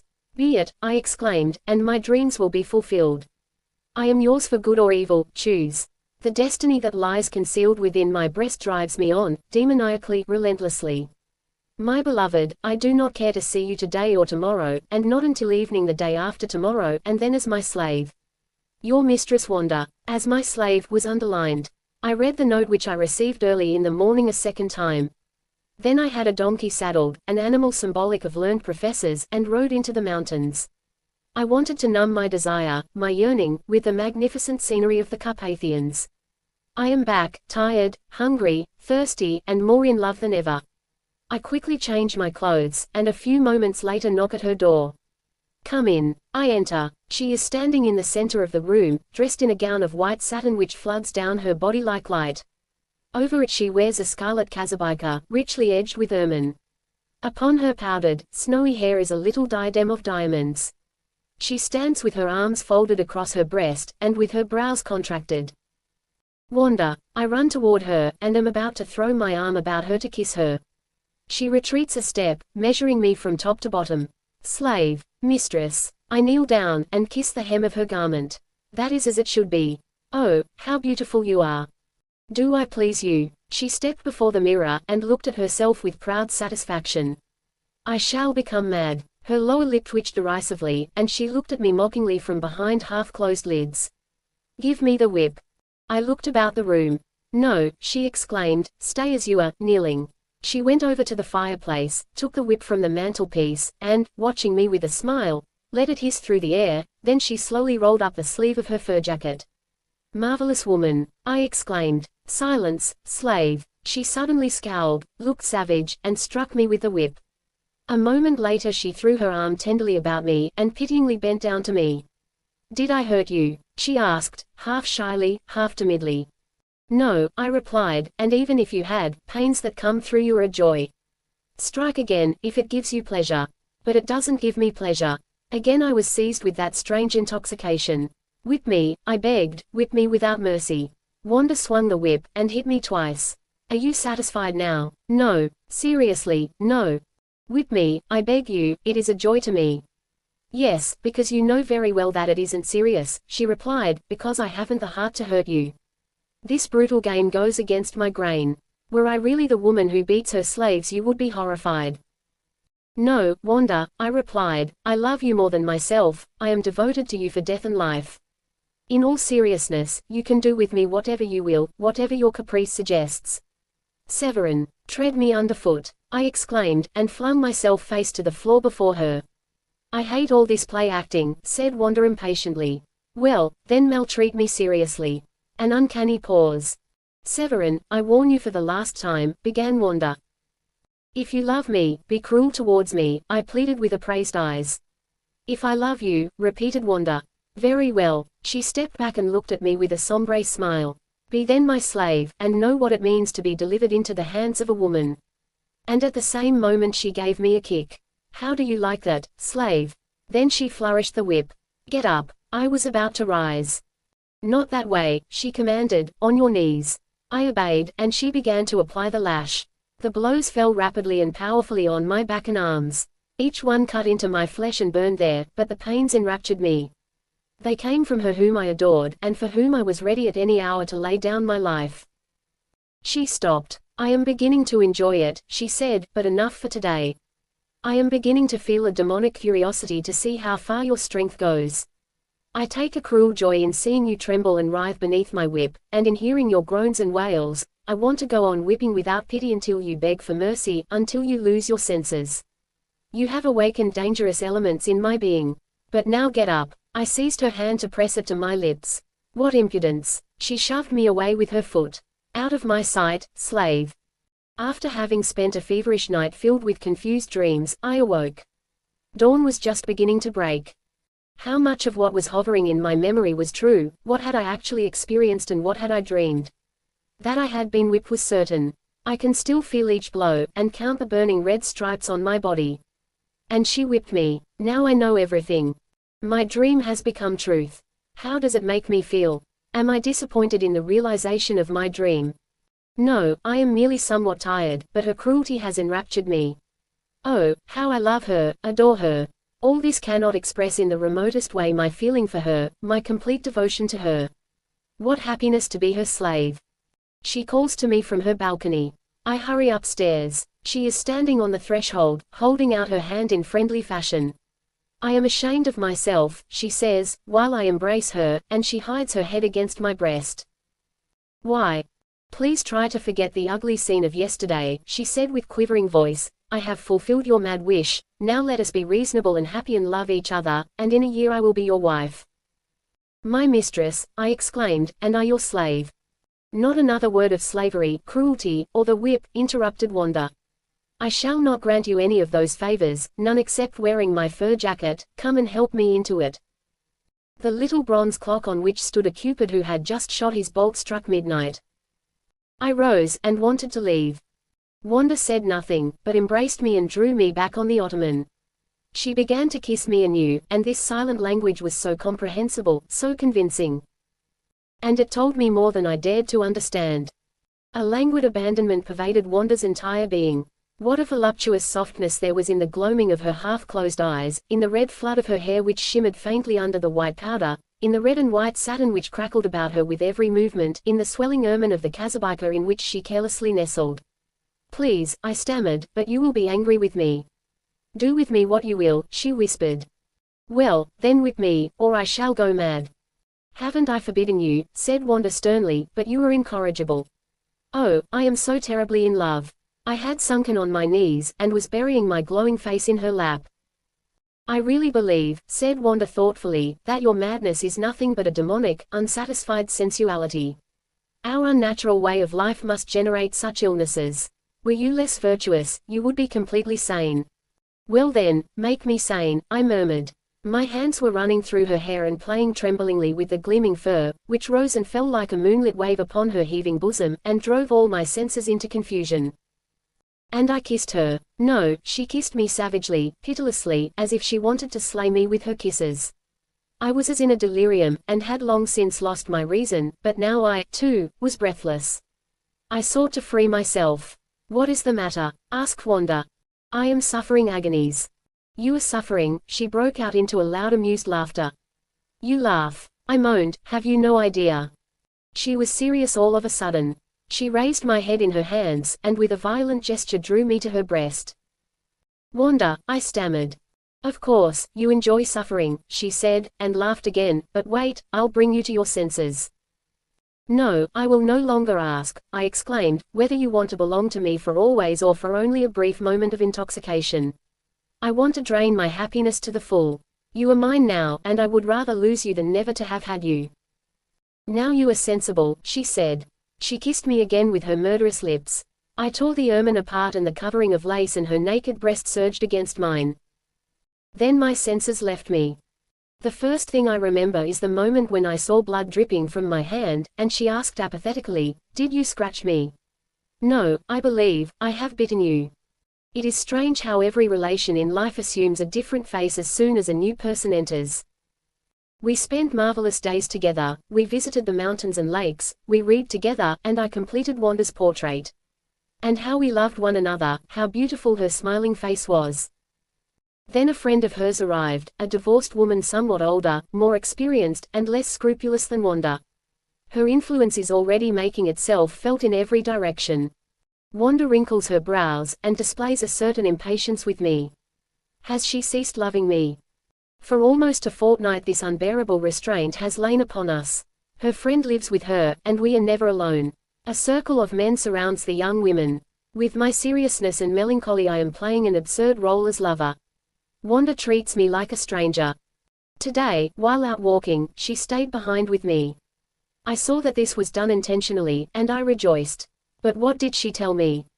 My friend doesn't understand how I can love you. She doesn't think you either handsome or particularly attractive otherwise. She is telling me from morning till night about the glamour of the frivolous life in the capital, hinting at the advantages to which I could lay claim, the large parties which I would find there, and the distinguished and handsome admirers which I would attract. But of what use is all this, since it happens that I love you? For a moment I lost my breath, then I said, I have no wish to stand in the way of your happiness, Wanda. Do not consider me. Then I raised my hat, and let her go ahead. She looked at me surprised, but did not answer a syllable. When by chance I happened to be close to her on the way back, she secretly pressed my hand. Her glance was so radiant, so full of promised happiness, that in a moment all the torments of these days were forgotten and all their wounds healed. I now am aware again of how much I love her. My friend has complained about you, said Wanda today. Perhaps she feels that I despise her. But why do you despise her, you foolish young man? Exclaimed Wanda, pulling my ears with both hands. Because she is a hypocrite, I said. I respect only a woman who is actually virtuous, or who openly lives for pleasure's sake. Like me, for instance, replied Wanda jestingly, but you see, child, a woman can only do that in the rarest cases. She can neither be as gaily sensual, nor as spiritually free as man. Her state is always a mixture of the sensual and spiritual. Her heart desires to enchain man permanently, while she herself is ever subject to the desire for change. The result is a conflict, and thus usually against her wishes lies and deception enter into her actions and personality and corrupt her character. Certainly that is true, I said. The transcendental character with which woman wants to stamp love leads her to deception. But the world likewise demands it, Wanda interrupted. Look at this woman. She has a husband and a lover in Lemberg and has found a new admirer here. She deceives all three and yet is honored by all and respected by the world. I don't care, I exclaimed, but she is to leave you alone. She treats you like an article of commerce. Why not? The beautiful woman interrupted vivaciously. Every woman has the instinct or desire to draw advantage out of her attractions, and much is to be said for giving one's self without love or pleasure, because if you do it in cold blood, you can reap profit to best advantage. Wanda, what are you saying? Why not? She said, and take note of what I am about to say to you. Never feel secure with the woman you love, for there are more dangers in woman's nature than you imagine. Women are neither as good as their admirers and defenders maintain, nor as bad as their enemies make them out to be. Woman's character is characterlessness. The best woman will momentarily go down into the mire, and the worst unexpectedly rises to deeds of greatness and goodness and puts to shame those that despise her. No woman is so good or so bad, but that at any moment she is capable of the most diabolical as well as of the most divine, of the filthiest as well as of the purest, thoughts, emotions, and actions. In spite of all the advances of civilization, woman has remained as she came out of the hand of nature. She has the nature of a savage, who is faithful or faithless, magnanimous or cruel, according to the impulse that dominates at the moment. Throughout history it has always been a serious deep culture which has produced moral character. Man, even when he is selfish or evil, always follows principles. Woman never follows anything but impulses. Don't ever forget that, and never feel secure with the woman you love. Her friend has left. At last an evening alone with her again. It seems as if Wanda had saved up all the love, which had been kept from her, for this superlative evening. Never had she been so kind, so near, so full of tenderness. What happiness to cling to her lips, and to die away in her arms. In a state of relaxation and holy mine, her head rests against my breast, and with drunken rapture our eyes seek each other. I cannot yet believe, comprehend, that this woman is mine, wholly mine. She is right on one point, Wanda began, without moving, without opening her eyes, as if she were asleep. Who? She remained silent. Your friend. She nodded. Yes, she is right, you are not a man, you are a dreamer, a charming cavalier, and you certainly would be a priceless slave, but I cannot imagine you as husband. I was frightened. What is the matter? You are trembling. I tremble at the thought of how easily I might lose you, I replied. Are you made less happy now, because of this? She replied. Does it rob you of any of your joys, that I have belonged to another before I did to you, that others after you will possess me, and would you enjoy less if another were made happy simultaneously with you? Wanda, you see, she continued, that would be a way out. You won't ever lose me then. I care deeply for you and intellectually we are harmonious, and I should like to live with you always, if in addition to you I might have, what an idea, I cried. You fill me with a sort of horror. Do you love me any the less? On the contrary. Wanda had raised herself on her left arm. I believe, she said, that to hold a man permanently, it is vitally important not to be faithful to him. What honest woman has ever been as devotedly loved as a hetaira? There is a painful stimulus in the unfaithfulness of a beloved woman. It is the highest kind of ecstasy. For you, too? Wanda asked quickly. For me, too. And if I should give you that pleasure, Wanda exclaimed mockingly. I shall suffer terrible agonies, but I shall adore you the more, I replied. But you would never deceive me, you would have the daemonic greatness of saying to me, I shall love no one but you, but I shall make happy whoever pleases me. Wanda shook her head. I don't like deception, I am honest, but what man exists who can support the burden of truth? Were I say to you, this serene, sensual life, this paganism is my ideal, would you be strong enough to bear it? Certainly. I could endure anything so as not to lose you. I feel how little I really mean to you. But Severin. But it is so, said I, and just for that reason. For that reason you would, she smiled roguishly, have I guessed it? Be your slave, I exclaimed. Be your unrestricted property, without a will of my own, of which you could dispose as you wished, and which would therefore never be a burden to you. While you drink life at its fullness, while surrounded by luxury, you enjoy the serene happiness and Olympian love, I want to be your servant, put on and take off your shoes. You really aren't so far from wrong, replied Wanda, for only as my slave could you endure my loving others. Furthermore, the freedom of enjoyment of the ancient world is unthinkable without slavery. It must give one a feeling of like unto a god to see a man kneel before one and tremble. I want a slave, do you hear, Severin? Am I not your slave? Then listen to me, said Wanda excitedly, seizing my hand. I want to be yours, as long as I love you. A month. Perhaps, even 2. And then? Then you become my slave. And you? Why do you ask? I am a goddess and sometimes I descend from my Olympian heights to you, softly, very softly, and secretly. But what does all this mean, said Wanda, resting her head in both hands with her gaze lost in the distance, a golden fancy which never can become true. An uncanny brooding melancholy seemed shed over her entire being. I have never seen her like that. Why unachievable? I began. Because slavery doesn't exist any longer.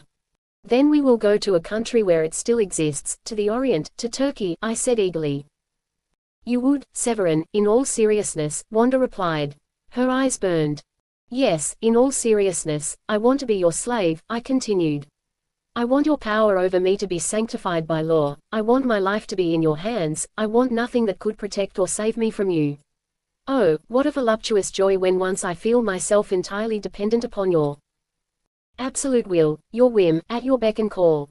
And then what happiness, when at some time you deign to be gracious, and the slave may kiss the lips which mean life and death to him.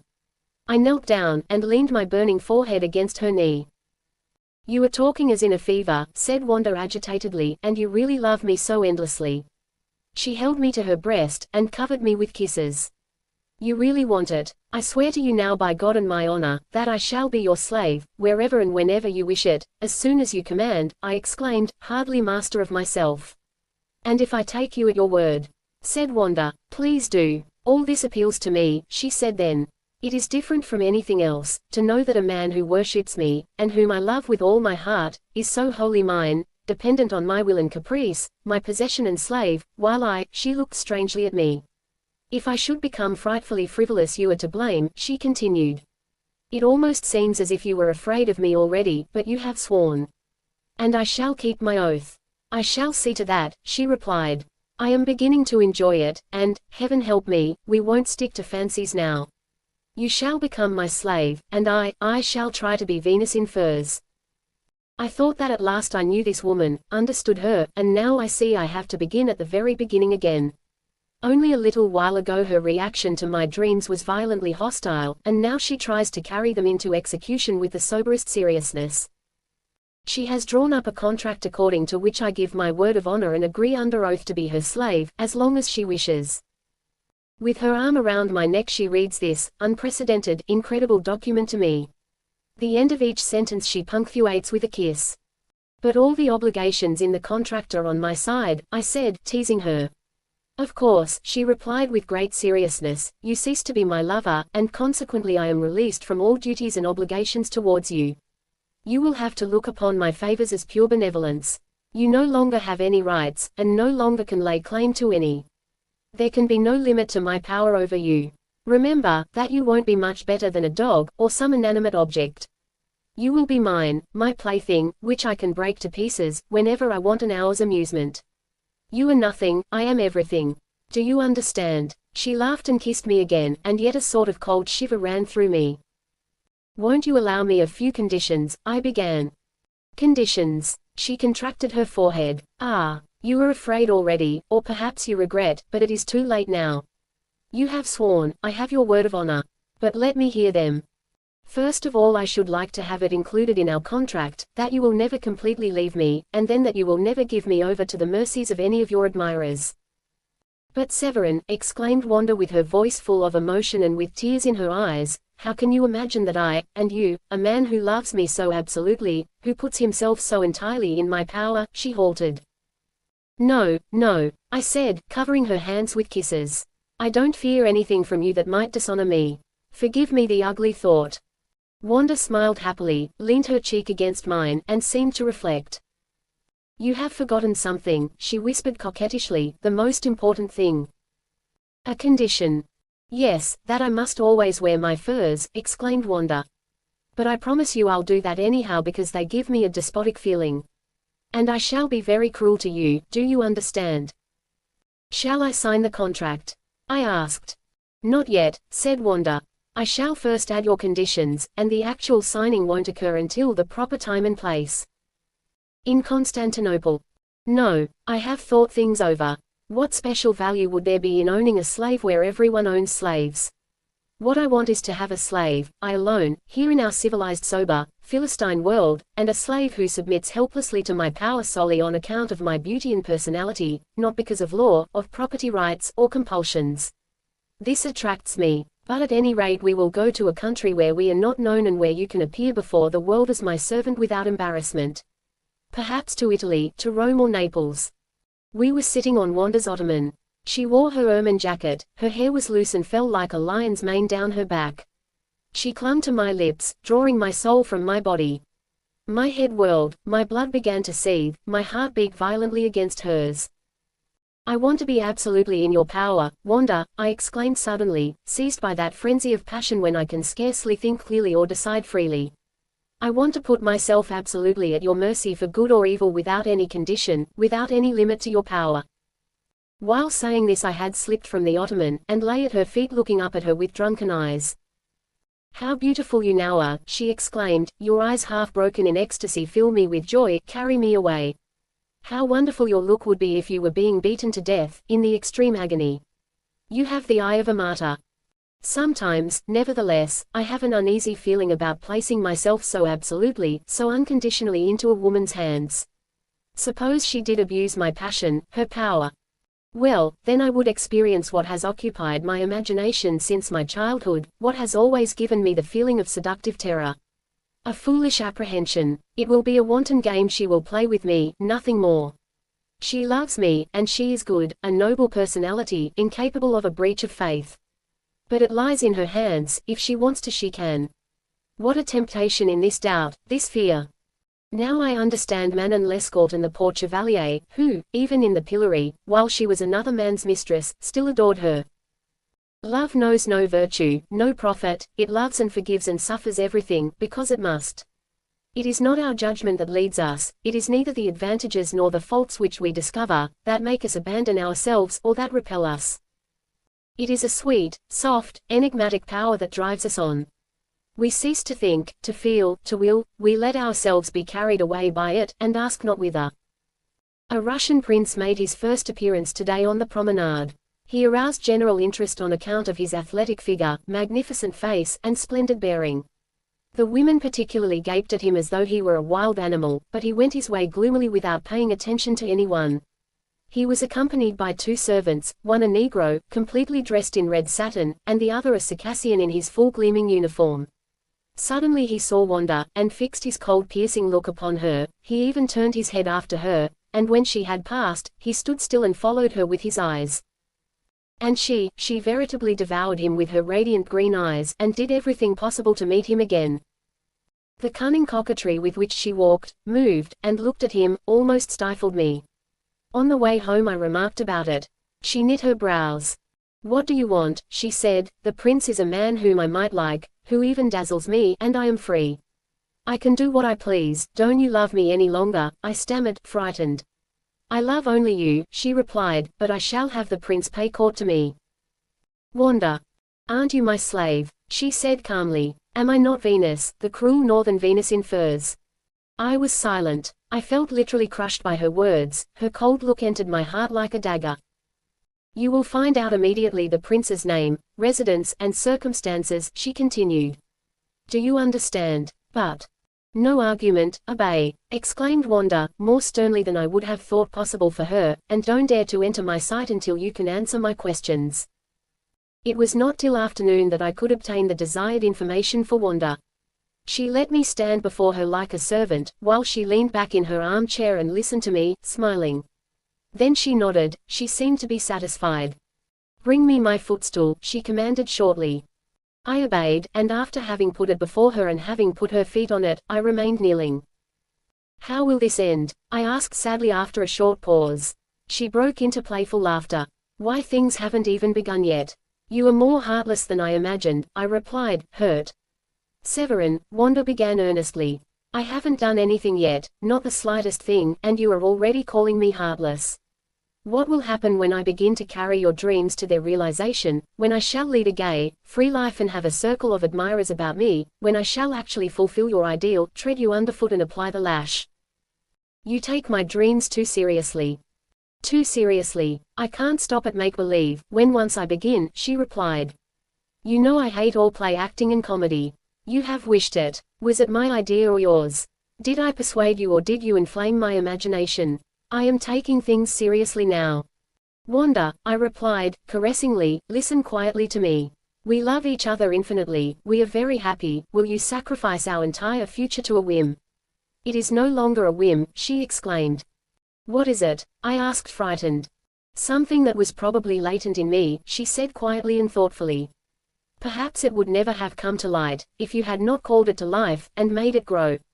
Now that it has become a powerful impulse, fills my whole being, now that I enjoy it, now that I cannot and do not want to do otherwise, now you want to back out, are you a man? Dear, sweet Wanda, I began to caress her, kiss her.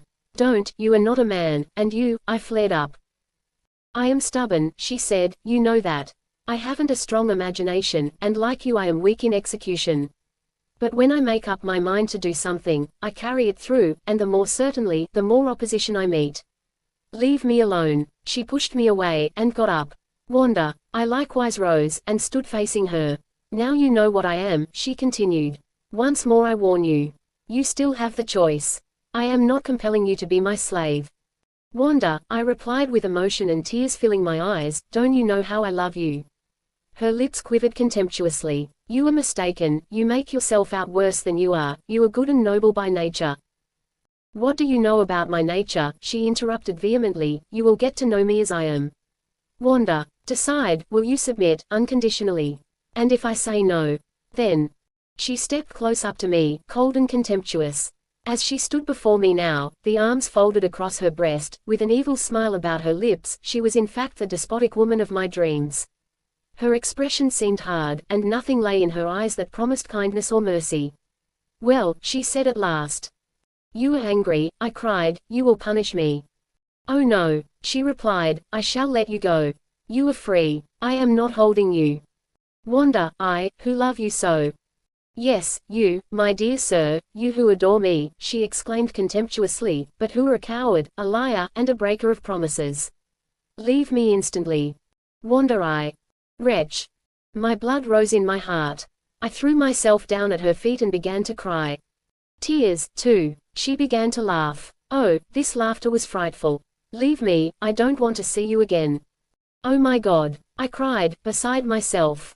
I will do whatever you command, be your slave, a mere object with which you can do what you will, only don't send me away. I can't bear it, I cannot live without you. I embraced her knees, and covered her hand with kisses. Yes, you must be a slave, and feel the lash, for you are not a man, she said calmly. She said this to me with perfect composure, not angrily, not even excitedly, and it was what hurt most. Now I know you, your dog-like nature, that adores where it is kicked, and the more it is maltreated. Now I know you, and now you shall come to know me. She walked up and down with long strides, while I remained crushed on my knees, my head was hanging supine, tears flowed from my eyes. Come here, Wanda commanded harshly, sitting down on the ottoman. I obeyed her command, and sat down beside her. She looked at me somberly, and then a light suddenly seemed to illuminate the interior of her eye. Smiling, she drew me toward her breast, and began to kiss the tears out of my eyes. The odd part of my situation is that I am like the bear in Lily's Park.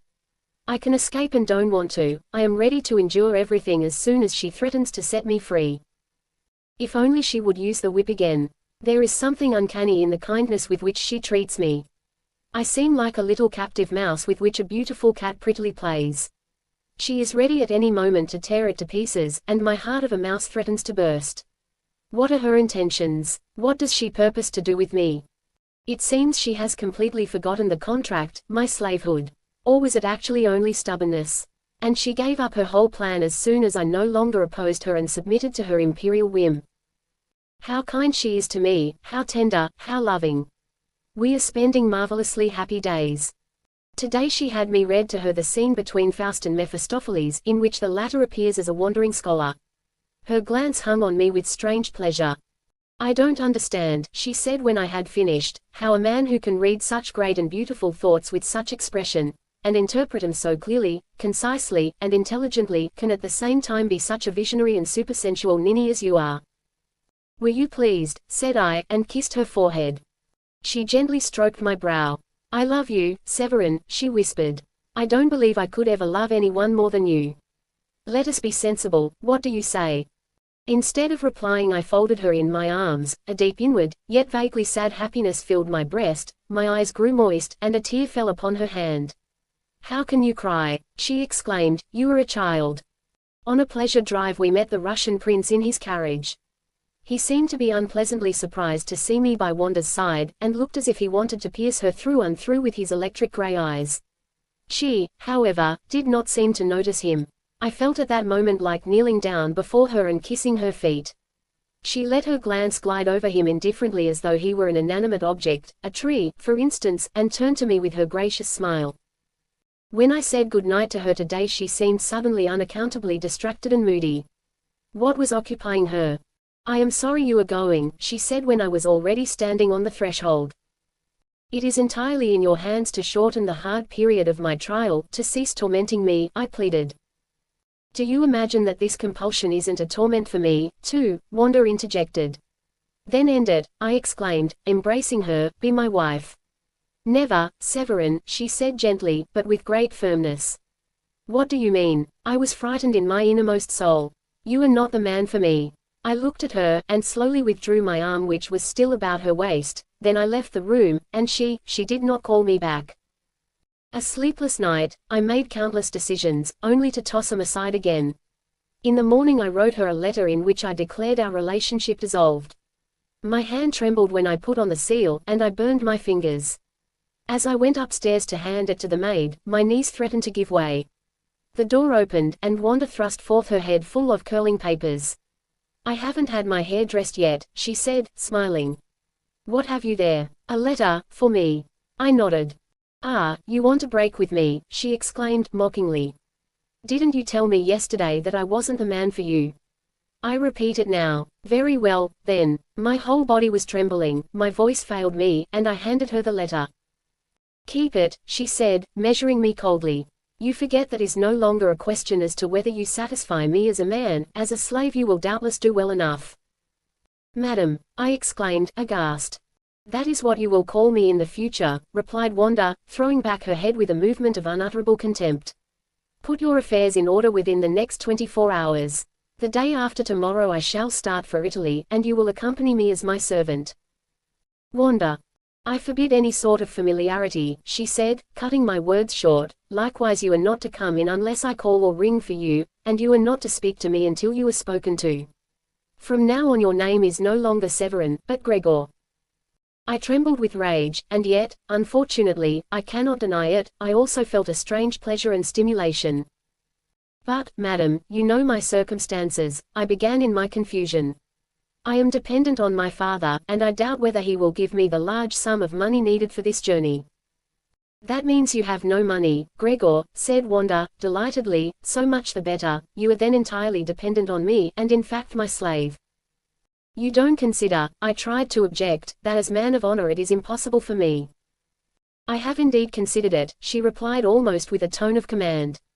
As a man of honor you must keep your oath and redeem your promise to follow me as slave whithersoever I demand and to obey whatever I command. Now leave me, Gregor. I turned toward the door. Not yet, you may first kiss my hand. She held it out to me with a certain proud indifference, and I the dilettante, the donkey, the miserable slave pressed it with intense tenderness against my lips which were dry and hot with excitement. There was another gracious nod of the head. Then I was dismissed. Though it was late in the evening my light was still lit, and a fire was burning in the large green stove. There were still many things among my letters and documents to be put in order. Autumn, as is usually the case with us, had fallen with all its power. Suddenly she knocked at my window with the handle of her whip. I opened and saw her standing outside in her ermine-lined jacket and in a high round Cossack cap of ermine of the kind which the great Catherine favored. Are you ready, Gregor? She asked darkly. Not yet, mistress, I replied. I like that word, she said then, you are always to call me mistress, do you understand? We leave here tomorrow morning at 9 o'clock. As far as the district capital you will be my companion and friend, but from the moment that we enter the railway coach you are my slave, my servant. Now close the window, and open the door. After I had done as she had demanded, and after she had entered, she asked, contracting her brows ironically, "Well, how do you like me?" "Wanda, who gave you permission?" She gave me a blow with the whip. "You are very beautiful, mistress." Wanda smiled and sat down in the armchair. "Kneel down, here beside my chair." I obeyed. "Kiss my hand." I seized her small cold hand and kissed it. And the mouth. In a surge of passion I threw my arms around the beautiful cruel woman, and covered her face, arms, and breast with glowing kisses. She returned them with equal fervor, the eyelids closed as in a dream. It was after midnight when she left. At 9 o'clock sharp in the morning everything was ready for departure, as she had ordered. We left the little Carpathian health resort in a comfortable light carriage. The most interesting drama of my life had reached a point of development whose denouement it was then impossible to foretell. So far everything went well. I sat beside Wanda, and she chatted very graciously and intelligently with me, as with a good friend, concerning Italy, Posemski's new novel, and Wagner's music. She wore a sort of Amazonesque traveling dress, a black cloth with a short jacket of the same material, set with dark fur. It fitted closely and showed her figure to best advantage. Over it she wore dark furs. Her hair wound into an antique knot, lay beneath a small dark fur hat from which a black veil hung. Wanda was in very good humor. She fed me candies, played with my hair, loosened my neckcloth and made a pretty cockade of it. She covered my knees with her furs and stealthily pressed the fingers of my hand. When our Jewish driver persistently went on nodding to himself, she even gave me a kiss, and her cold lips had the fresh frosty fragrance of a young autumnal rose, which blossoms alone amid bare stalks and yellow leaves and upon whose calyx the first frost has hung tiny diamonds of ice. We are at the district capital. We get out at the railway station. Wanda throws off her furs and places them over my arm, and goes to secure the tickets. When she returns she has completely changed. "Here is your ticket, Gregor," she says in a tone which supercilious ladies use to their servants. "A third-class ticket," I reply with comic horror. "Of course," she continues, "but now be careful.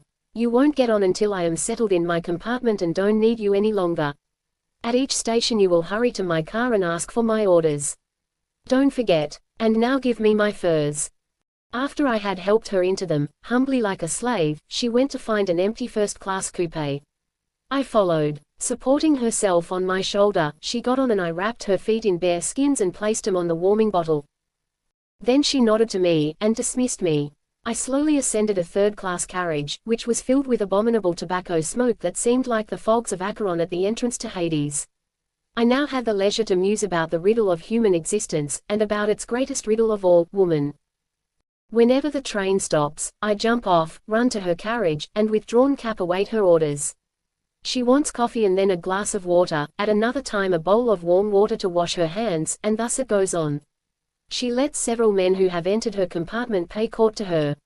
I am dying of jealousy and have to leap about like an antelope so as to secure what she wants quickly and not miss the train. In this way the night passes. I haven't had time to eat a mouthful and I can't sleep. I have to breathe the same oniony air with Polish peasants, Jewish peddlers, and common soldiers. When I mount the steps of her coupe, she is lying stretched out on cushions in her comfortable furs, covered up with the skins of animals. She is like an oriental despot, and the men sit like Indian deities, straight upright against the walls and scarcely dare to breathe. She stops over in Vienna for a day to go shopping, and particularly to buy series of luxurious gowns. She continues to treat me as her servant. I follow her at the respectful distance of 10 paces. She hands me her packages without so much as even deigning a kind look, and laden down like a donkey I pant along behind. Before leaving she takes all my clothes and gives them to the hotel waiters. I am ordered to put on her livery. It is a Cracovian costume in her colors, light blue with red facings, and red quadrangular cap, ornamented with peacock feathers. The costume is rather becoming to me. The silver buttons bear her coat of arms. I have the feeling of having been sold or of having bonded myself to the devil. My fair demon leads me from Vienna to Florence. Instead of linen-garbed Mazovians and greasy-haired Jews, my companions now are curly-haired contadini, a magnificent sergeant of the 1st Italian Grenadiers and a poor German painter. The tobacco smoke no longer smells of onions, but of salami and cheese. Night has fallen again. I lie on my wooden bed as on a rack, my arms and legs seem broken. But there nevertheless is an element of poetry in the affair.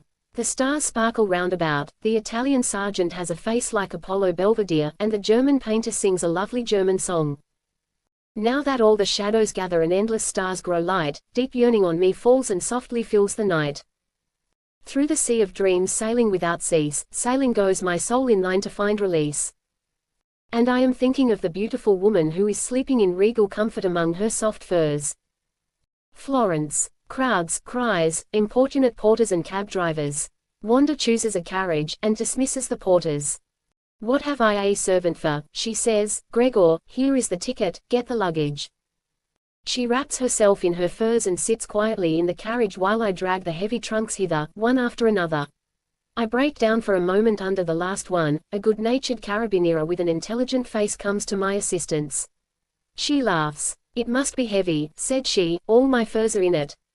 I get up on the driver's seat, wiping drops of perspiration from my brow.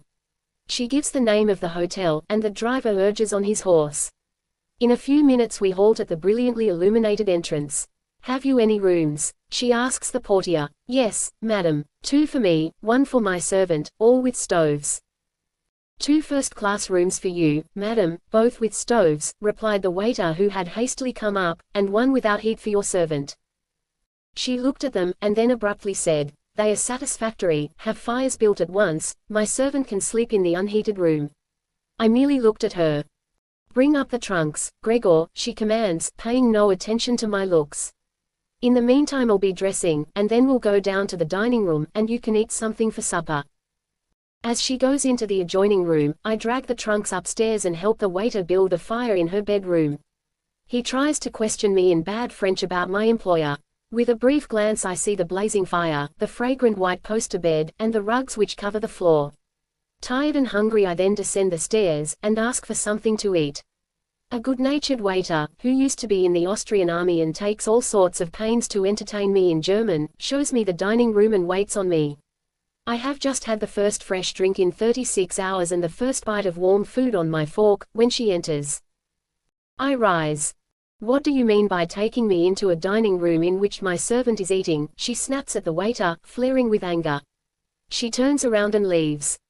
Meanwhile I thank heaven that I am permitted to go on eating. Later I climb the 4 flights upstairs to my room. My small trunk is already there, and a miserable little oil lamp is burning. It is a narrow room without fireplace, without a window, but with a small air hole. If it weren't so beastly cold, it would remind me of one of the Venetian Piombi. For involuntarily I have to laugh out aloud, so that it re-echoes, and I am startled by my own laughter. Suddenly the door is pulled open and the waiter with a theatrical Italian gesture calls, "You are to come down to madam, at once." I pick up my cap, stumble down the first few steps, but finally arrive in front of her door on the first floor and knock. "Come in." I enter, shut the door, and stand attention. Wanda has made herself comfortable. She is sitting in a negligee of white muslin and laces on a small red divan with her feet on a footstool that matches. She has thrown her fur cloak about her. It is the identical cloak in which she appeared to me for the first time, as goddess of love.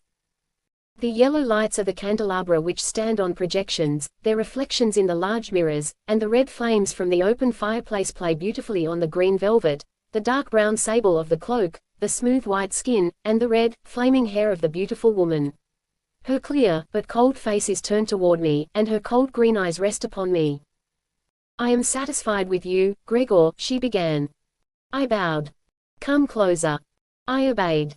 Still closer, she looked down, and stroked the sable with her hand. "Venus in furs receives her slave. I can see that you are more than an ordinary dreamer, you don't remain far in arrears of your dreams, you are the sort of man who is ready to carry his dreams into effect, no matter how mad they are. I confess, I like this, it impresses me. There is strength in this, and strength is the only thing one respects. I actually believe that under unusual circumstances, in a period of great deeds, what seems to be your weakness would reveal itself as extraordinary power. Under the early emperors you would have been a martyr, at the time of the Reformation an Anabaptist, during the French Revolution one of those inspired Girondists who mounted the guillotine with the Marseillaise on their lips. But you are my slave, my..." She suddenly leaped up, the furs slipped down, and she threw her arms with soft pressure about my neck. "My beloved slave, Severin, oh, how I love you, how I adore you, how handsome you are in your Cracovian costume. You will be cold tonight up in your wretched room without a fire. Shall I give you one of my furs, dear heart, the large one there?" She quickly picked it up, throwing it over my shoulders, and before I knew what had happened I was completely wrapped up in it. How wonderfully becoming furs are to your face, they bring out your noble lines. As soon as you cease being my slave, you must wear a velvet coat with sable, do you understand? Otherwise I shall never put on my fur jacket again. And again she began to caress me and kiss me. Finally she drew me down on the little divan. "You seem to be pleased with yourself in furs," she said. "Quick, quick, give them to me, or I will lose all sense of dignity." I placed the furs about her, and Wanda slipped her right arm into the sleeve. This is the pose in Titian's picture. But now enough of joking. Don't always look so solemn, it makes me feel sad. As far as the world is concerned you are still merely my servant, you are not yet my slave, for you have not yet signed the contract. You are still free, and can leave me any moment. You have played your part magnificently. I have been delighted, but aren't you tired of it already, and don't you think I am abominable? Well, say something, I command it. Must I confess to you, Wanda? I began. Yes, you must. Even if you take advantage of it, I continued, I shall love you the more deeply, adore you the more fanatically, the worse you treat me. What you have just done inflames my blood and intoxicates all my senses. I held her close to me and clung for several moments to her moist lips. Oh, you beautiful woman, I then exclaimed, looking at her. In my enthusiasm I tore the sable from her shoulders and pressed my mouth against her neck. You love me even when I am cruel, said Wanda, now go, you bore me, don't you hear? She boxed my ears so that I saw stars and bells rang in my ears. Help me into my furs, slave. I helped her, as well as I could. How awkward, she exclaimed, and was scarcely in it before she struck me in the face again. I felt myself growing pale. Did I hurt you? She asked, softly touching me with her hand. No, no, I exclaimed. At any rate you have no reason to complain, you want it thus, now kiss me again. I threw my arms about her, and her lips clung closely to mine. As she lay against my breast in her large heavy furs, I had a curiously oppressive sensation. It was as if a wild beast, a she-bear, were embracing me. It seemed as if I were about to feel her claws in my flesh. But this time the she-bear let me off easily.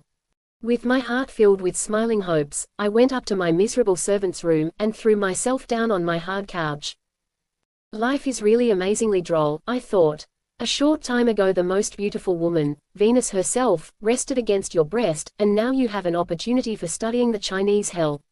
Unlike us, they don't hurl the damned into flames, but they have devils chasing them out into fields of ice. Very likely the founders of their religion also slept in unheated rooms. During the night I startled out of my sleep with a scream. I had been dreaming of an ice field in which I had lost my way, I had been looking in vain for a way out. Suddenly an Eskimo drove up in a sleigh harnessed with reindeer, he had the face of the waiter who had shown me to the unheated room. What are you looking for here, my dear sir?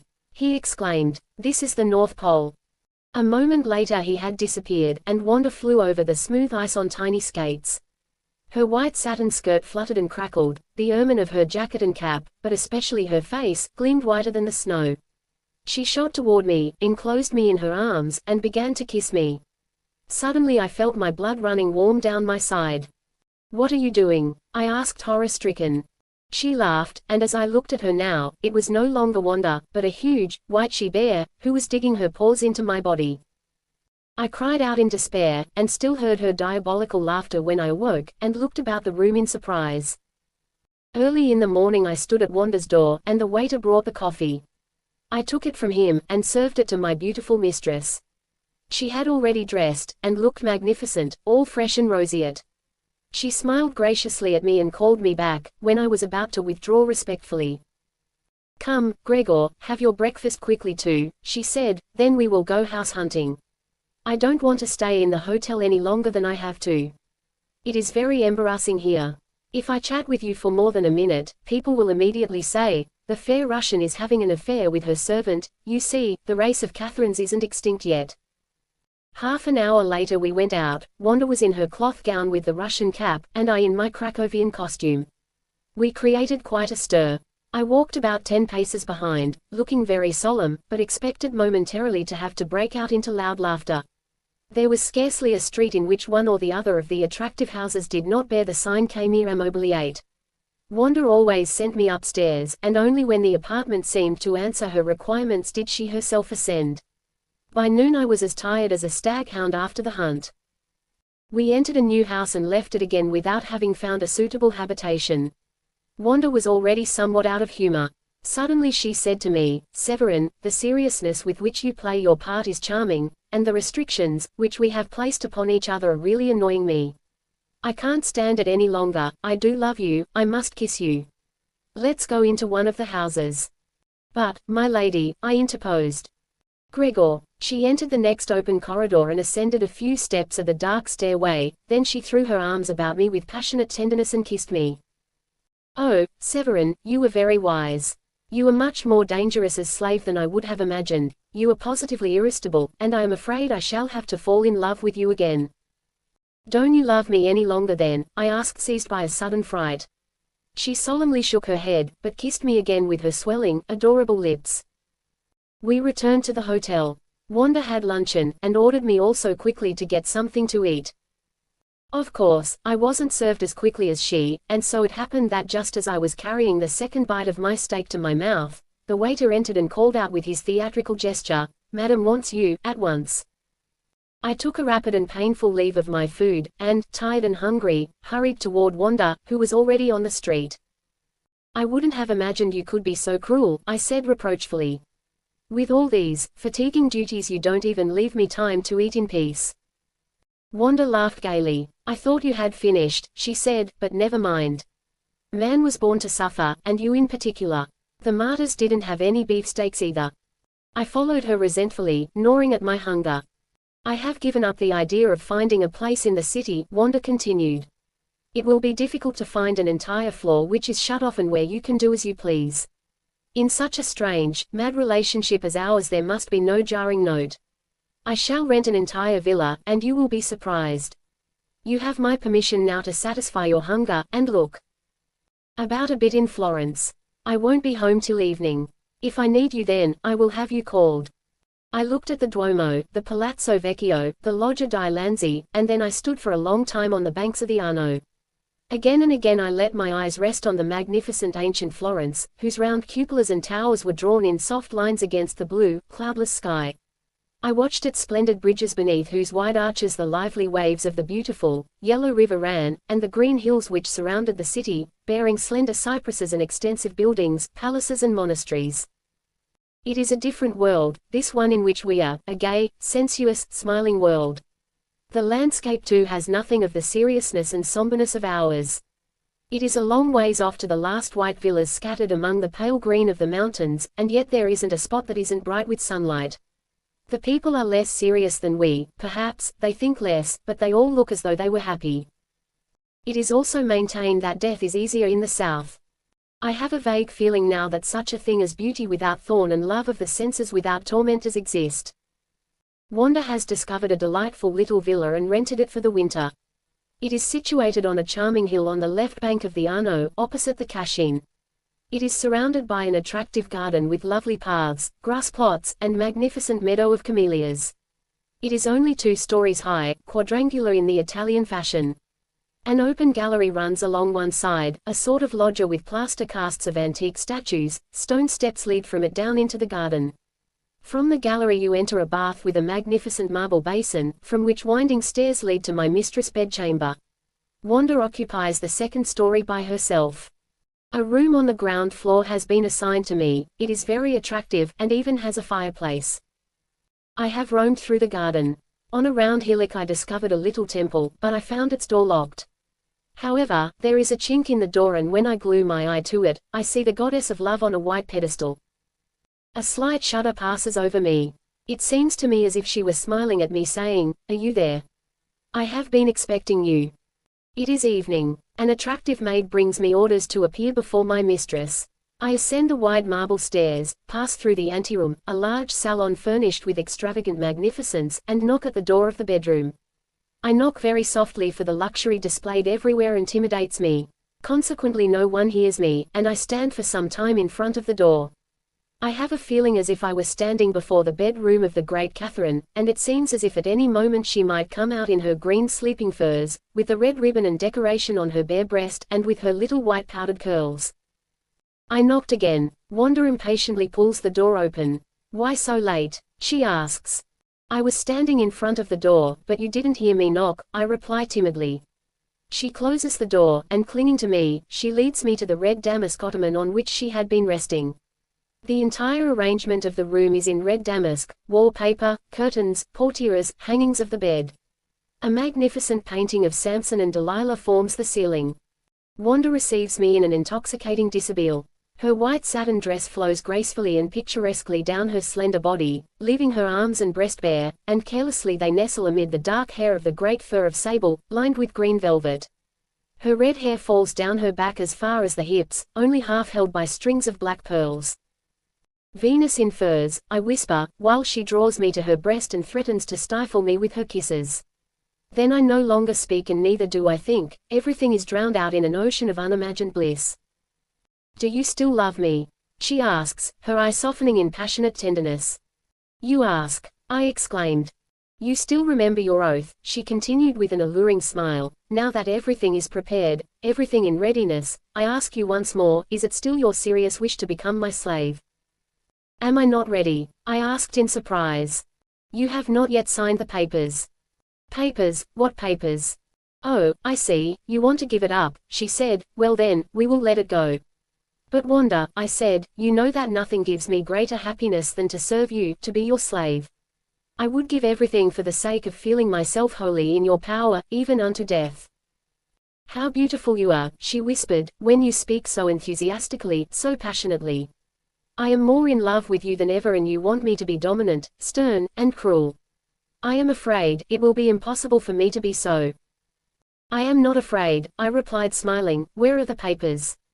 So that you may know what it means to be absolutely in my power, I have drafted a second agreement in which you declare that you have decided to kill yourself. In that way I can even kill you, if I so desire. Give them to me.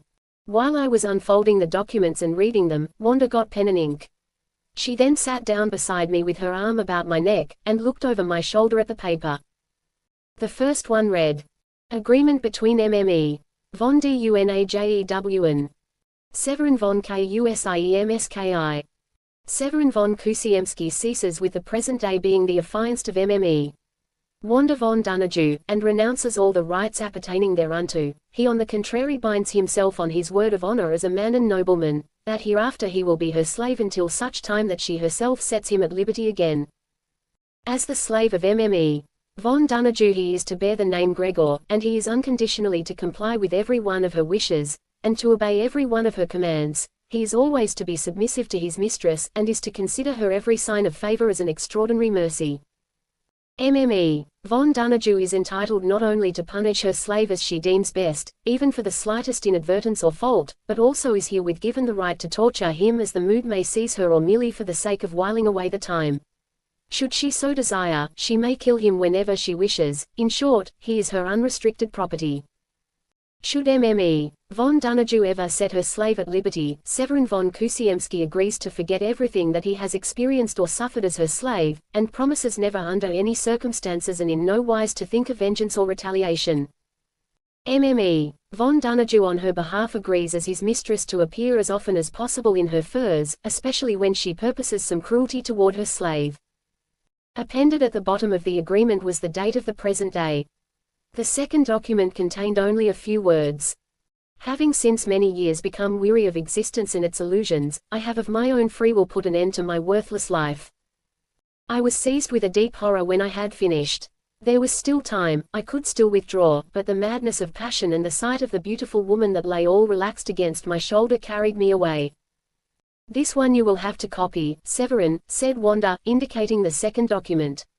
It has to be entirely in your own handwriting. This, of course, isn't necessary in the case of the agreement. I quickly copied the few lines in which I designated myself a suicide, and handed them to Wanda.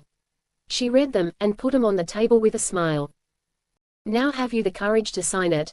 She asked with a crafty smile, inclining her head. I took the pen. "Let me sign first," said Wanda. "Your hand is trembling. Are you afraid of the happiness that is to be yours?" She took the agreement and pen. While engaging in my internal struggle, I looked upward for a moment. It occurred to me that the painting on the ceiling, like many of those of the Italian and Dutch schools, was utterly unhistorical, but this very fact gave it a strange mood which had an almost uncanny effect on me.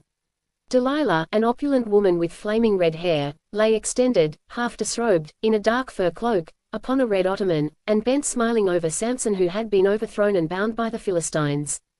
Her smile in its mocking coquetry was full of a diabolical cruelty. Her eyes, half closed, met Samson's, and his with a last look of insane passion cling to hers, for already one of his enemies is kneeling on his breast with the red-hot iron to blind him. "Now," said Wanda, "why you are all lost in thought. What is the matter with you? Everything will remain just as it was, even after you have signed. Don't you know me yet, dear heart?" I looked at the agreement. Her name was written there in bold letters. I peered once more into her eyes with their potent magic, then I took the pen and quickly signed the agreement. "You are trembling," said Wanda calmly. "Shall I help you?" She gently took hold of my hand, and my name appeared at the bottom of the second paper. Wanda looked once more at the two documents, and then locked them in the desk which stood at the head of the ottoman. "Now then, give me your passport and money." I took out my wallet and handed it to her. She inspected it, nodded, and put it with other things while in a sweet drunkenness I kneeled before her, leaning my head against her breast. Suddenly she thrusts me away with her foot, leaps up, and pulls the bell rope. In answer to its sound 3 young, slender negresses enter. They are as if carved of ebony, and are dressed from head to foot in red satin. Each one has a rope in her hand. Suddenly I realize my position, and am about to rise. Wanda stands proudly erect, her cold beautiful face with its sombre brows and contemptuous eyes is turned toward me. She stands before me as mistress, commanding, gives a sign with her hand, and before I really know what has happened to me, the negresses have dragged me to the ground, and have tied me hand and foot. As in the case of one about to be executed, my arms are bound behind my back, so that I can scarcely move. "Give me the whip, Haidee," commands Wanda, with unearthly calm. The negress hands it to her mistress, kneeling. "And now take off my heavy furs," she continues, "they impede me." The negress obeyed. "The jacket there," Wanda commanded. Haidee quickly brought her the kazabika, set with ermine, which lay on the bed, and Wanda slipped into it with 2 inimitably graceful movements. "Now tie him to the pillar here." The negresses lifted me up, and twisting a heavy rope around my body, tied me standing against one of the massive pillars which supported the top of the wide Italian bed.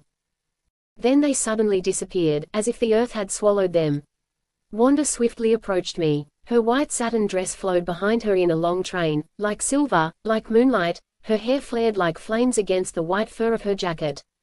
Now she stood in front of me with her left hand firmly planted on her hips. In her right hand she held the whip.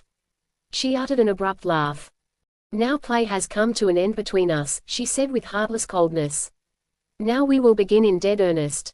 You fool, I laugh at you and despise you, you who in your insane infatuation have given yourself as a plaything to me, the frivolous and capricious woman. You are no longer the man I love, but my slave, at my mercy even unto life and death. You shall know me. First of all you shall have a taste of the whip in all seriousness, without having done anything to deserve it, so that you may understand what to expect, if you are awkward, disobedient, or refractory." With a wild grace she rolled back her fur-lined sleeve, and struck me across the back. I winced, for the whip cut like a knife into my flesh. "Well, how do you like that?" she exclaimed. I was silent. "Just wait, you will yet whine like a dog beneath my whip," she threatened, and simultaneously began to strike me again. The blows fell quickly, in rapid succession, with terrific force upon my back, arms, and neck. I had to grit my teeth not to scream aloud. Now she struck me in the face, warm blood ran down, but she laughed, and continued her blows. "It is only now I understand you," she exclaimed. "It really is a joy to have someone so completely in one's power, and a man at that, who loves you. You do love me, no, oh. I'll tear you to shreds yet, and with each blow my pleasure will grow. Now, twist like a worm, scream, whine. You will find no mercy in me." Finally she seemed tired. She tossed the whip aside, stretched out on the ottoman, and rang. The negresses entered. "Untie him." As they loosened the rope, I fell to the floor like a lump of wood. The black women grinned, showing their white teeth. Untie the rope around his feet. They did it, but I was unable to rise. Come over here, Gregor. I approached the beautiful woman. Never did she seem more seductive to me than today in spite of all her cruelty and contempt. One step further, Wanda commanded. Now kneel down, and kiss my foot. She extended her foot beyond the hem of white satin, and I, the supersensual fool, pressed my lips upon it. Now, you won't lay eyes on me for an entire month, Gregor, she said seriously. I want to become a stranger to you, so you will more easily adjust yourself to our new relationship. In the meantime you will work in the garden, and await my orders. Now, off with you, slave.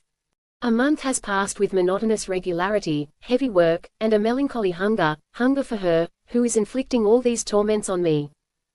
I am under the gardener's orders. I help him lop the trees and prune the hedges, transplant flowers, turn over the flower beds, sweep the gravel paths. I share his coarse food and his hard cot. I rise and go to bed with the chickens.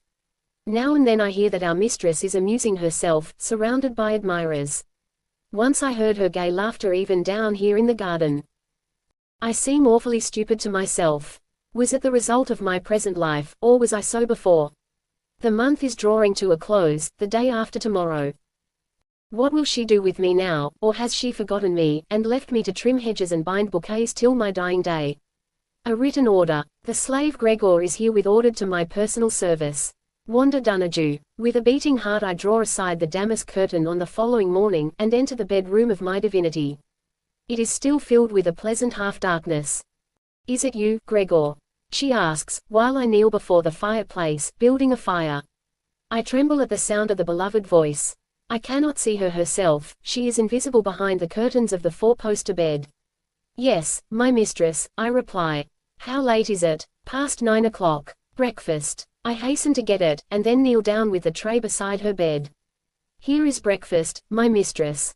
Wanda draws back the curtains, and curiously enough at the first glance when I see her among the pillows with loose and flowing hair, she seems an absolute stranger, a beautiful woman, but the beloved soft lines are gone. This face is hard and has an expression of weariness and satiety. Or is it simply that formerly my eye did not see this? She fixes her green eyes upon me, more with curiosity than with menace, perhaps even somewhat pityingly, and lazily pulls the dark sleeping fur on which she lies over the bared shoulder. At this moment she is very charming, very maddening, and I feel my blood rising to my head and heart. The tray in my hands begins to sway. She notices it and reached out for the whip which is lying on the toilet table. You are awkward, slave, she says, furrowing her brow. I lower my looks to the ground, and hold the tray as steadily as possible. She eats her breakfast, yawns, and stretches her opulent limbs in the magnificent furs. She has rung. I enter. Take this letter to Prince Corsini. I hurry into the city, and hand the letter to the prince. He is a handsome young man with glowing black eyes. Consumed with jealousy, I take his answer to her. What is the matter with you? She asks with lurking spitefulness. You are very pale. Nothing, mistress, I merely walked rather fast. At luncheon the prince is at her side, and I am condemned to serve both her and him. They joke, and I am, as if non-existent, for both. For a brief moment I see black. I was just pouring some Bordeaux into his glass, and spilled it over the tablecloth and her gown. How awkward, Wanda exclaimed and slapped my face. The prince laughed, and she also, but I felt the blood rising to my face. After luncheon she drove in the Cashin. She has a little carriage with a handsome, brown English horse, and holds the reins herself. I sit behind and notice how coquettishly she acts, and nods with a smile when one of the distinguished gentlemen bows to her. As I help her out of the carriage, she leans lightly on my arm, the contact runs through me like an electric shock. She is a wonderful woman, and I love her more than ever. For dinner at 6 she has invited a small group of men and women. I serve, but this time I do not spill any wine over the tablecloth. A slap in the face is more effective than 10 lectures. It makes you understand very quickly, especially when the instruction is by the way of a small woman's hand. After dinner she drives to the Pergola Theatre. As she descends the stairs in her black velvet dress with its large collar of ermine and with a diadem of white roses on her hair, she is literally stunning. I open the carriage door, and help her in. In front of the theatre I leap from the driver's seat, and in alighting she leaned on my arm, which trembled under the sweet burden. I open the door of her box, and then wait in the vestibule. The performance lasts 4 hours, she receives visits from her cavaliers, the while I grit my teeth with rage. It is way beyond midnight when my mistress's bell sounds for the last time. Fire, she orders abruptly, and when the fireplace crackles, tea. When I return with the samovar, she has already undressed, and with the aid of the negress slipped into a white negligee. Haidee thereupon leaves. Hand me the sleeping furs, says Wanda, sleepily stretching her lovely limbs. I take them from the armchair, and hold them while she slowly and lazily slides into the sleeves. She then throws herself down on the cushions of the ottoman. Take off my shoes, and put on my velvet slippers. I kneel down and tug at the little shoe which resists my efforts. Hurry, hurry, Wanda exclaims, you are hurting me. Just you wait, I will teach you. She strikes me with the whip, but now the shoe is off. Now get out. Still a kick, and then I can go to bed. Tonight I accompanied her to a soirée. In the entrance hall she ordered me to help her out of her furs, then with a proud smile, confident of victory, she entered the brilliantly illuminated room. I again waited with gloomy and monotonous thoughts, watching hour after hour run by. From time to time the sounds of music reached me, when the door remained open for a moment. Several servants tried to start a conversation with me, but soon desisted, since I knew only a few words of Italian. Finally I fell asleep, and dreamed that I murdered Wanda in a violent attack of jealousy. I was condemned to death, and saw myself strapped on the board. The knife fell, I felt it on my neck, but I was still alive. Then the executioner slapped my face. No, it wasn't the executioner, it was Wanda who stood wrathfully before me demanding her furs. I am at her side in a moment, and help her on with it. There is a deep joy in wrapping a beautiful woman into her furs, and in seeing and feeling how her neck and magnificent limbs nestle in the precious soft furs, and to lift the flowing hair over the collar. When she throws it off, a soft warmth and a faint fragrance of her body still clings to the ends of the hairs of sable. It is enough to drive one mad. Finally a day came when there were neither guests, nor theater, nor other company. I breathed a sigh of relief. Wanda sat in the gallery, reading, and apparently had no orders for me. At dusk when the silvery evening mists fell she withdrew. I served her at dinner, she ate by herself, but had not a look, not a syllable for me, not even a slap in the face. I actually desire a slap from her hand. Tears fill my eyes, and I feel that she has humiliated me so deeply, that she doesn't even find it worthwhile to torture or maltreat me any further. Before she goes to bed, her bell calls me. You will sleep here tonight, I had horrible dreams last night, and am afraid of being alone. Take one of the cushions from the ottoman, and lie down on the bearskin at my feet. Then Wanda put out the lights. The only illumination in the room was from a small lamp suspended from the ceiling. She herself got into bed. Don't stir, so as not to wake me. I did as she had commanded, but could not fall asleep for a long time. I saw the beautiful woman, beautiful as a goddess, lying on her back on the dark sleeping furs, her arms beneath her neck, with a flood of red hair over them. I heard her magnificent breast rise in deep regular breathing, and whenever she moved ever so slightly. I woke up and listened to see whether she needed me. But she did not require me. No task was required of me, I meant no more to her than a night lamp, or a revolver which one places under one's pillow. Am I mad or is she? Does all this arise out of an inventive, wanton woman's brain with the intention of surpassing my supersensual fantasies, or is this woman really one of those Neronian characters who take a diabolical pleasure in treading underfoot, like a worm, human beings, who have thoughts and feelings and are all like theirs? What have I experienced? When I knelt with the coffee tray beside her bed, Wanda suddenly placed her hand on my shoulder and her eyes plunged deep into mine. What beautiful eyes you have, she said softly, and especially now since you suffer. Are you very unhappy? I bowed my head, and kept silent. Severin, do you still love me? She suddenly exclaimed passionately, can you still love me? She drew me close with such vehemence that the coffee tray upset, the can and cups fell to the floor, and the coffee ran over the carpet. Wanda, my Wanda, I cried out and held her passionately against me. I covered her mouth, face, and breast with kisses.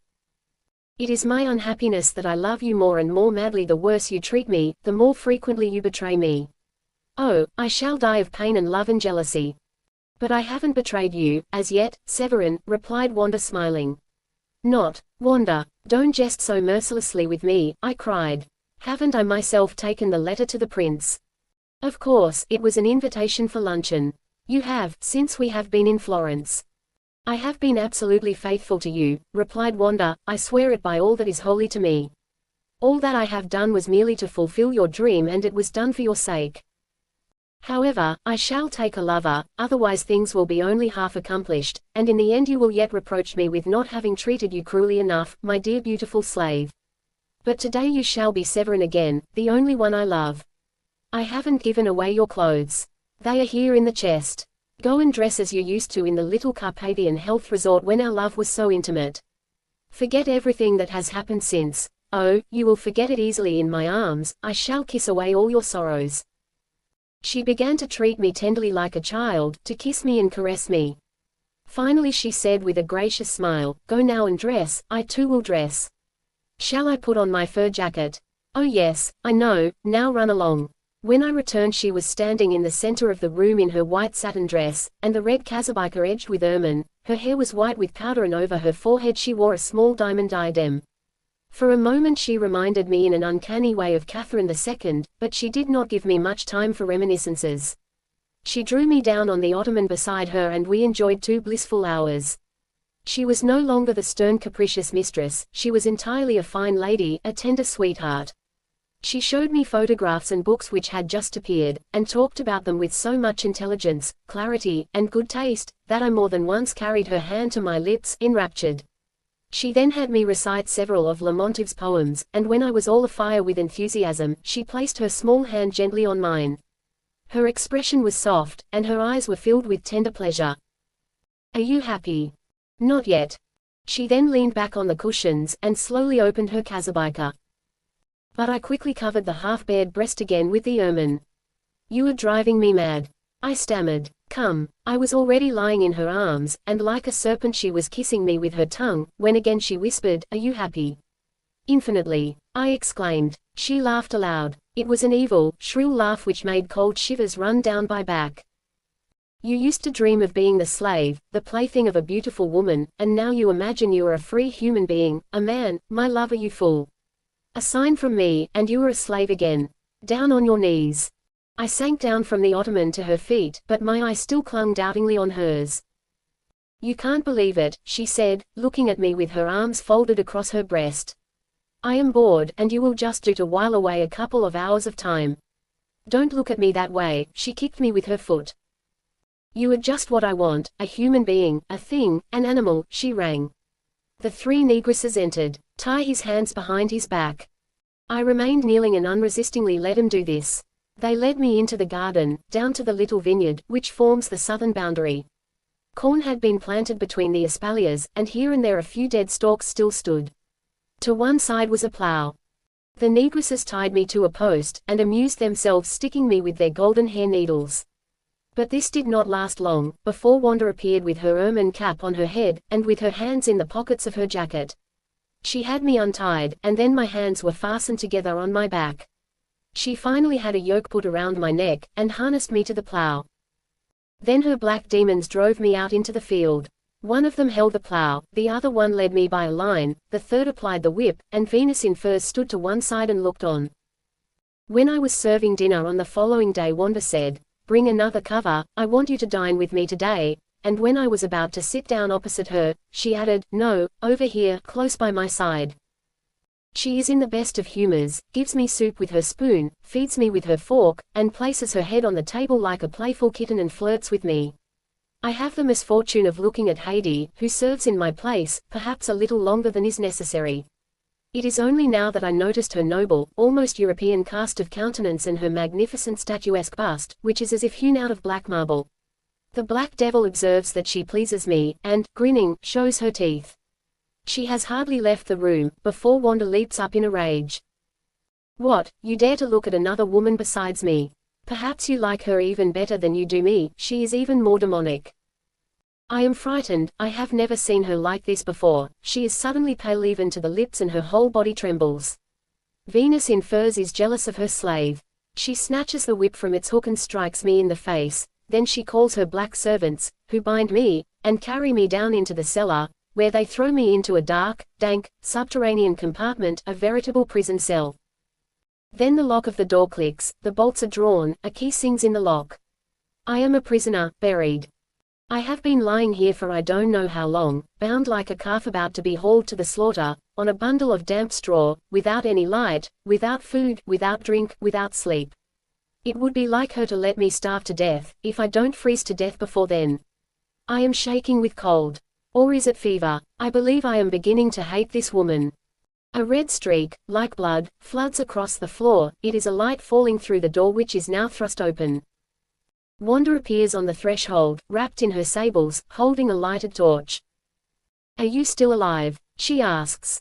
"Are you coming to kill me?" I reply with a low, hoarse voice. With 2 rapid strides Wanda reaches my side, she kneels down beside me, and places my head in her lap. "Are you ill? Your eyes glow so. Do you love me? I want you to love me." She draws forth a short dagger. I start with fright when its blade gleams in front of my eyes. I actually believe that she is about to kill me. She laughs, and cuts the ropes that bind me. Every evening after dinner she now has me called. I have to read to her, and she discusses with me all sorts of interesting problems and subjects. She seems entirely transformed. It is as if she were ashamed of the savagery which she betrayed to me and of the cruelty with which she treated me. A touching gentleness transfigures her entire being, and when at the good night she gives me her hand, a superhuman power of goodness and love lies in her eyes, of the kind which calls forth tears in us and causes us to forget all the miseries of existence and all the terrors of death. I am reading Manon Lescaut to her. She feels the association, she doesn't say a word, but she smiles from time to time, and finally she shuts up the little book. "Don't you want to go on reading?" "Not today. We will ourselves act Manon Lescaut today. I have a rendezvous in the Cascine, and you, my dear Chevalier, will accompany me. I know, you will do it, won't you?" "You command it." "I do not command it, I beg it of you," she says with irresistible charm. She then rises, puts her hands on my shoulders, and looks at me. "Your eyes," she exclaims. "I love you, Severin, you have no idea how I love you." "Yes, I have," I replied bitterly, "so much so that you have arranged for a rendezvous with someone else." "I do this only to allure you the more," she replied vivaciously. "I must have admirers, so as not to lose you. I don't ever want to lose you, never, do you hear, for I love only you, you alone." She clung passionately to my lips. "Oh, if I only could, as I would, give you all of my soul in a kiss, thus, but now come." She slipped into a simple black velvet coat, and put a dark bashlik on her head. Then she rapidly went through the gallery, and entered the carriage. "Gregor will drive," she called out to the coachman who withdrew in surprise. I ascended the driver's seat, and angrily whipped up the horses. In the Cascine where the main roadway turns into a leafy path, Wanda got out. It was night, only occasional stars shone through the grey clouds that fled across the sky. By the bank of the Arno stood a man in a dark cloak, with a brigand's hat, and looked at the yellow waves. Wanda rapidly walked through the shrubbery, and tapped him on the shoulder. I saw him turn and seize her hand, and then they disappeared behind the green wall. An hour full of torments. Finally there was a rustling in the bushes to one side, and they returned. The man accompanied her to the carriage. The light of the lamp fell full and glaringly upon an infinitely young, soft and dreamy face which I had never before seen, and played in his long, blonde curls. She held out her hand which he kissed with deep respect, then she signaled to me, and immediately the carriage flew along the leafy wall which follows the river like a long green screen. The bell at the garden gate rings. It is a familiar face. The man from the Cascine. Whom shall I announce? I ask him in French. He timidly shakes his head. Do you, perhaps, understand some German?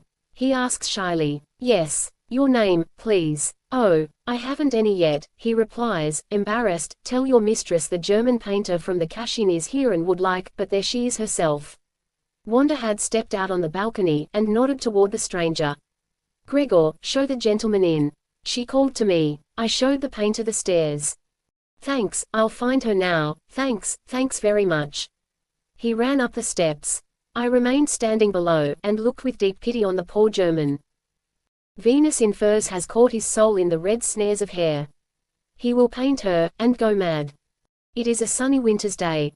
Something that looks like gold trembles on the leaves of the clusters of trees down below in the green level of the meadow. The camellias at the foot of the gallery are glorious in their abundant buds. Wanda is sitting in the loggia, she is drawing. The German painter stands opposite her with his hands folded as in adoration, and looks at her. No, he rather looks at her face, and is entirely absorbed in it, enraptured. But she does not see him, neither does she see me, who with the spade in my hand am turning over the flower bed, solely that I may see her and feel her nearness, which produces an effect on me like poetry, like music. The painter has gone. It is a hazardous thing to do, but I risk it. I go up to the gallery, quite close, and ask Wanda, "Do you love the painter, mistress?" She looks at me without getting angry, shakes her head, and finally even smiles. "I feel sorry for him," she replies, "but I do not love him. I love no one. I used to love you, as ardently, as passionately, as deeply as it was possible for me to love, but now I don't love even you anymore. My heart is a void, dead, and this makes me sad." "Wanda," I exclaimed, deeply moved. "Soon, you too will no longer love me," she continued. "Tell me when you have reached that point, and I will give back to you your freedom. Then I shall remain your slave, all my life long, for I adore you and shall always adore you," I cried, seized by that fanaticism of love which has repeatedly been so fatal to me. Wanda looked at me with a curious pleasure. "Consider well what you do," she said. "I have loved you infinitely and have been despotic towards you so that I might fulfill your dream. Something of my old feeling, a sort of real sympathy for you, still trembles in my breast. When that too has gone, who knows whether then I shall give you your liberty, whether I shall not then become really cruel, merciless, even brutal toward, whether I shall not take a diabolical pleasure in tormenting and putting on the rack the man who worships me idolatrously, the while I remain indifferent or love someone else. Perhaps I shall enjoy seeing him die of his love for me. Consider this well." "I have long since considered all that," I replied as in a glow of fever. "I cannot exist, cannot live without you. I shall die if you set me at liberty. Let me remain your slave, kill me, but do not drive me away." "Very well then, be my slave," she replied, "but don't forget that I no longer love you, and your love doesn't mean any more to me than a dog's, and dogs are kicked." Today I visited the Venus of Medici. It was still early, and the little octagonal room in the tribuna was filled with half-lights like a sanctuary. I stood with folded hands in deep adoration before the silent image of the divinity. But I did not stand for long. Not a human soul was in the gallery, not even an Englishman, and I fell down on my knees. I looked up at the lovely slender body, the budding breasts, the virginal and yet voluptuous face, the fragrant curls which seemed to conceal tiny horns on each side of the forehead. My mistress's bell. It is noonday. She, however, is still abed with her arms intertwined behind her neck.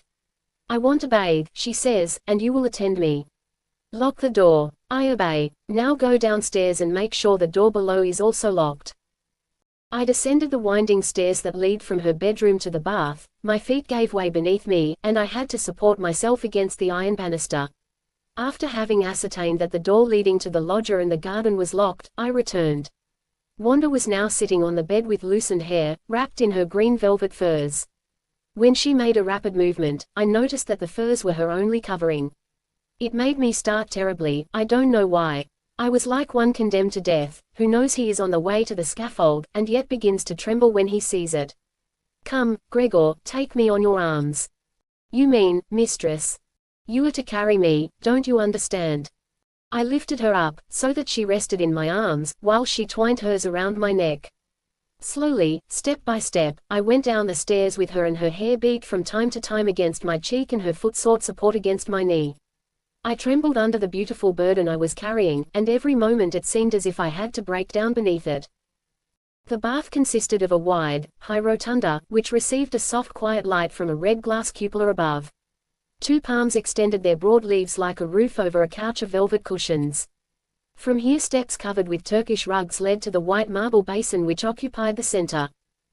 "There is a green ribbon on my toilet table upstairs," said Wanda, as I let her down on the couch. "Go get it, and also bring the whip." I flew upstairs and back again, and kneeling put both in my mistress's hands. She then had me twist her heavy electric hair into a large knot which I fastened with the green ribbon. Then I prepared the bath. I did this very awkwardly because my hands and feet refused to obey me.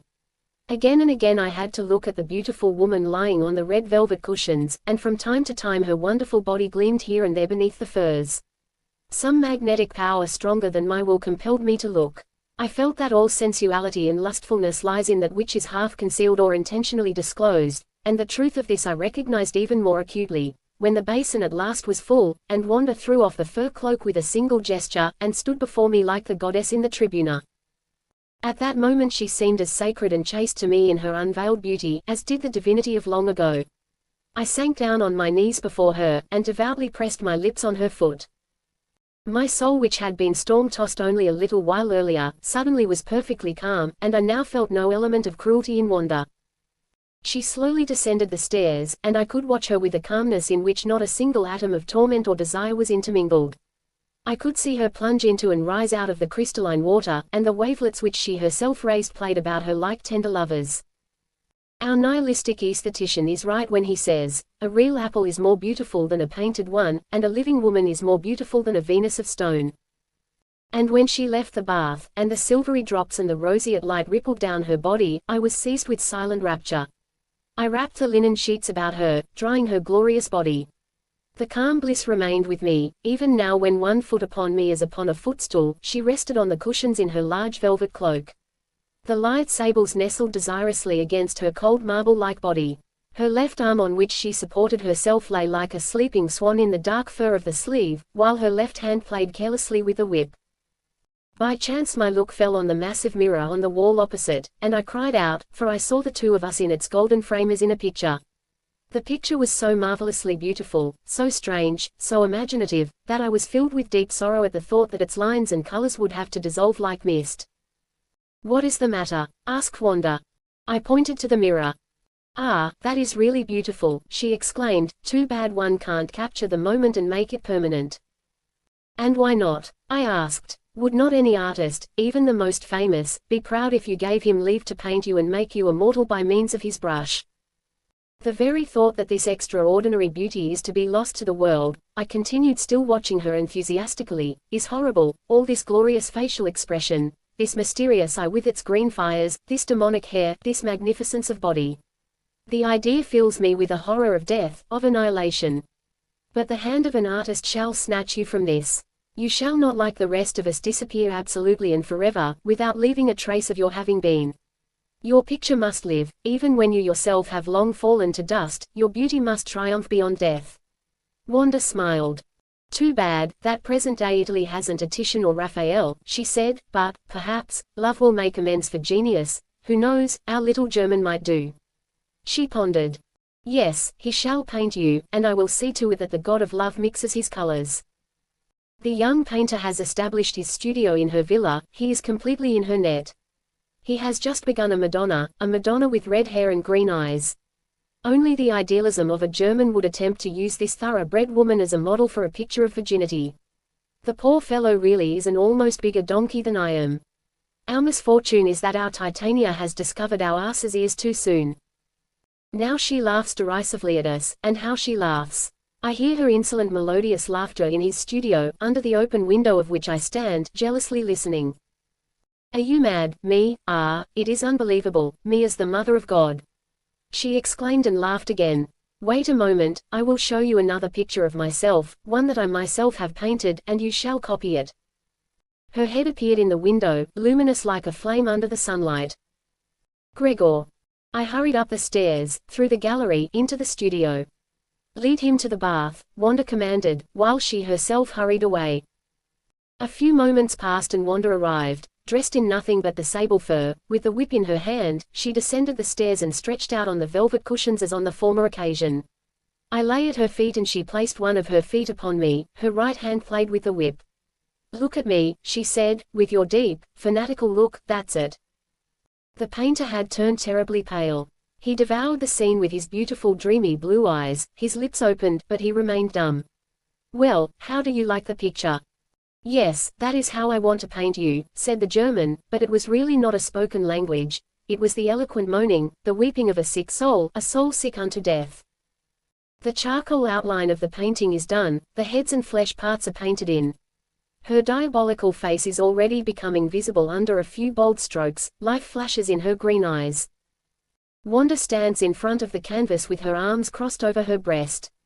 This picture, like many of those of the Venetian school, is simultaneously to represent a portrait and to tell a story, explained the painter, who again had become pale as death.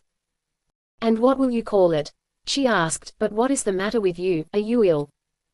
I am afraid, he answered with a consuming look fixed on the beautiful woman in furs, but let us talk of the picture. Yes, let us talk about the picture. I imagine the goddess of love as having descended from Mount Olympus for the sake of some mortal man. And always cold in this modern world of ours, she seeks to keep her sublime body warm in a large heavy fur and her feet in the lap of her lover. I imagine the favorite of a beautiful despot, who whips her slave, when she is tired of kissing him, and the more she treads him underfoot, the more insanely he loves her. And so I shall call the picture, Venus in Furs. The painter paints slowly, but his passion grows more and more rapidly. I am afraid he will end up by committing suicide. She plays with him and propounds riddles to him which he cannot solve, and he feels his blood congealing in the process, but it amuses her. During the sitting she nibbles at candies, and rolls the paper wrappers into little pellets with which she bombards him. I am glad you are in such good humor, said the painter, but your face has lost the expression which I need for my picture. The expression which you need for your picture, she replied, smiling. Wait a moment. She rose, and dealt me a blow with a whip. The painter looked at her with stupefaction, and a childlike surprise showed on his face, mingled with disgust and admiration. While whipping me, Wanda's face acquired more and more of the cruel, contemptuous character, which so haunts and intoxicates me. Is this the expression you need for your picture? She exclaimed. The painter lowered his look in confusion before the cold ray of her eye. It is the expression, he stammered, but I can't paint now. What? Said Wanda, scornfully, perhaps I can help you. Yes, cried the German, as if taken with madness, whip me too. Oh, with pleasure, she replied, shrugging her shoulders, but if I am to whip you I want to do it in sober earnest. Whip me to death, cried the painter. Will you let me tie you? She asked, smiling. Yes, he moaned. Wanda left the room for a moment, and returned with ropes. Well, are you still brave enough to put yourself into the power of Venus in Furs, the beautiful despot, for better or worse? She began ironically. Yes, tie me, the painter replied dully. Wanda tied his hands on his back and drew a rope through his arms and a second one around his body, and fettered him to the crossbars of the window. Then she rolled back the fur, seized the whip, and stepped in front of him. The scene had a grim attraction for me, which I cannot describe. I felt my heart beat, when, with a smile, she drew back her arm for the first blow, and the whip hissed through the air. He winced slightly under the blow. Then she let blow after blow rain upon him, with her mouth half opened and her teeth flashing between her red lips, until he finally seemed to ask for mercy with his piteous, blue eyes. It was indescribable. She is sitting for him now, alone. He is working on her head. She has posted me in the adjoining room behind a heavy curtain, where I can't be seen, but can see everything. What does she intend now? Is she afraid of him? She has driven him insane enough to be sure, or is she hatching a new torment for me? My knees tremble. They are talking. He has lowered his voice so that I cannot understand a word, and she replies in the same way. What is the meaning of this? Is there an understanding between them? I suffer frightful torments, my heart seems about to burst. He kneels down before her, embraces her, and presses his head against her breast, and she, in her heartlessness, laughs, and now I hear her saying aloud, Ah! You need another application of the whip. Woman, goddess. Are you without a heart, can't you love? Exclaimed the German. Don't you even know what it means to love, to be consumed with desire and passion? Can't you even imagine what I suffer? Have you no pity for me? No, she replied proudly and mockingly, but I have the whip. She drew it quickly from the pocket of her fur coat, and struck him in the face with the handle. He rose, and drew back a couple of paces. Now, are you ready to paint again? She asked indifferently. He did not reply, but again went to the easel and took up his brush and palette. The painting is marvelously successful. It is a portrait which as far as the likeness goes couldn't be better, and at the same time it seems to have an ideal quality. The colors glow, are supernatural, almost diabolical, I would call them. The painter has put all his sufferings, his adoration, and all his execration into the picture. Now he is painting me. We are alone together for several hours every day. Today he suddenly turned to me with his vibrant voice and said, You love this woman? Yes. I also love her. His eyes were bathed in tears. He remained silent for a while, and continued painting. We have a mountain at home in Germany within which she dwells, he murmured to himself. She is a demon. The picture is finished. She insisted on paying him for it, munificently, in the manner of queens. Oh, you have already paid me, he said, with a tormented smile, refusing her offer. Before he left, he secretly opened his portfolio, and let me look inside. I was startled. Her head looked at me as if out of a mirror and seemed actually to be alive. I shall take it along, he said, it is mine, she can't take it away from me. I have earned it with my heart's blood. I am really rather sorry for the poor painter, she said to me today, it is absurd to be as virtuous as I am. Don't you think so too? I did not dare to reply to her. Oh, I forgot that I am talking with a slave, I need some fresh air, I want to be diverted, I want to forget. The carriage, quick.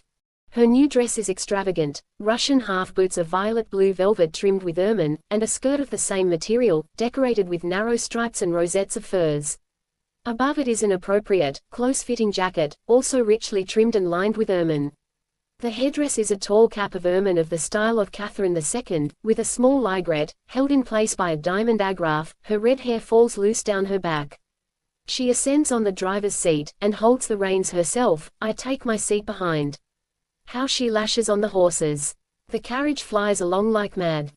Apparently it is her intention to attract attention today, to make conquests, and she succeeds completely. She is the lioness of the Kashin. People nod to her from carriages, on the footpath people gather in groups to discuss her. She pays no attention to anyone, except now and then acknowledging the greetings of elderly gentlemen with a slight nod. Suddenly a young man on a lithe black horse dashes up at full speed. As soon as he sees Wanda, he stops his horse and makes it walk. When he is quite close, he stops entirely and lets her pass. And she too sees him, the lioness, the lion. Their eyes meet. She madly drives past him, but she cannot tear herself free from the magic power of his look, and she turns her head after him. My heart stops when I see the half-surprised, half-enraptured look with which she devours him, but he is worthy of it. For he is, indeed, a magnificent specimen of man. No, rather, he is a man whose like I have never yet seen among the living. He is in the Belvedere, graven in marble, with the same slender, yet steely musculature, with the same face and the same waving curls. What makes him particularly beautiful is that he is beardless. If his hips were less narrow, one might take him for a woman in disguise.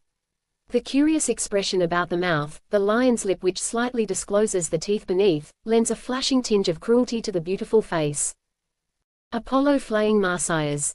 He wears high black boots, closely fitting breeches of white leather, short fur coat of black cloth, of the kind worn by Italian cavalry officers, trimmed with astrakhan and many rich loops. On his black locks is a red fez. I now understand the masculine eros, and I marvel at Socrates for having remained virtuous in view of an Alcibiades like this. I have never seen my lioness so excited. Her cheeks flamed when she left from the carriage at her villa. She hurried upstairs, and with an imperious gesture ordered me to follow. Walking up and down her room with long strides, she began to talk so rapidly that I was frightened. You were to find out who the man in the Kashin was, immediately. Oh, what a man! Did you see him? What do you think of him? Tell me. The man is beautiful, I replied dully. He is so beautiful, she paused, supporting herself on the arm of a chair, that he has taken my breath away. I can understand the impression he has made on you, I replied, my imagination carrying me away in a mad whirl. I am quite lost in admiration myself, and I can imagine. You may imagine, she laughed aloud, that this man is my lover, and that he will apply the lash to you, and that you will enjoy being punished by him. But now go, go. Before evening fell, I had the desired information. Wanda was still fully dressed when I returned. She reclined on the ottoman, her face buried in her hands, her hair in a wild tangle, like the red mane of a lioness. What is his name? She asked, uncanny calm. Alexis Papadopoulos. A Greek, then, I nodded. He is very young. Scarcely older than you. They say he was educated in Paris, and that he is an atheist. He fought against the Turks in Candia, and is said to have distinguished himself there no less by his race hatred and cruelty, than by his bravery. All in all, then, a man, she cried with sparkling eyes. At present he is living in Florence, I continued, he is said to be tremendously rich. I didn't ask you about that, she interrupted quickly and sharply. The man is dangerous. Aren't you afraid of him? I am afraid of him. Has he a wife? No. A mistress? No. What theaters does he attend? Tonight he will be at the Niccolini Theatre, where Virginia Marini and Salvini are acting. they are the greatest living artists in Italy, perhaps in Europe. See that you get a box, and be quick about it. She commanded. But, mistress, do you want a taste of the whip? You can wait down in the lobby, she said when I had placed the opera glasses and the program on the edge of her box and adjusted the footstool.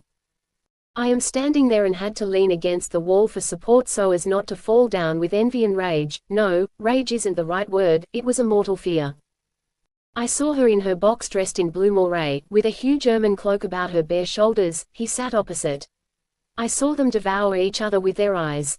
For both of them the stage, Goldoni's Pamela, Salvini, Marini, the public, even the entire world, were non-existent tonight.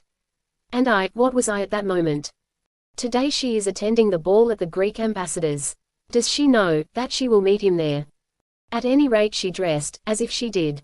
A heavy sea green silk dress plastically encloses her divine form, leaving the bust and arms bare. In her hair, which is done into a single flaming knot, a white water lily blossoms. From it the leaves of reeds interwoven with a few loose strands fall down toward her neck. There no longer is any trace of agitation or trembling feverishness in her being. She is calm, so calm, that I feel my blood congealing and my heart growing cold under her glance.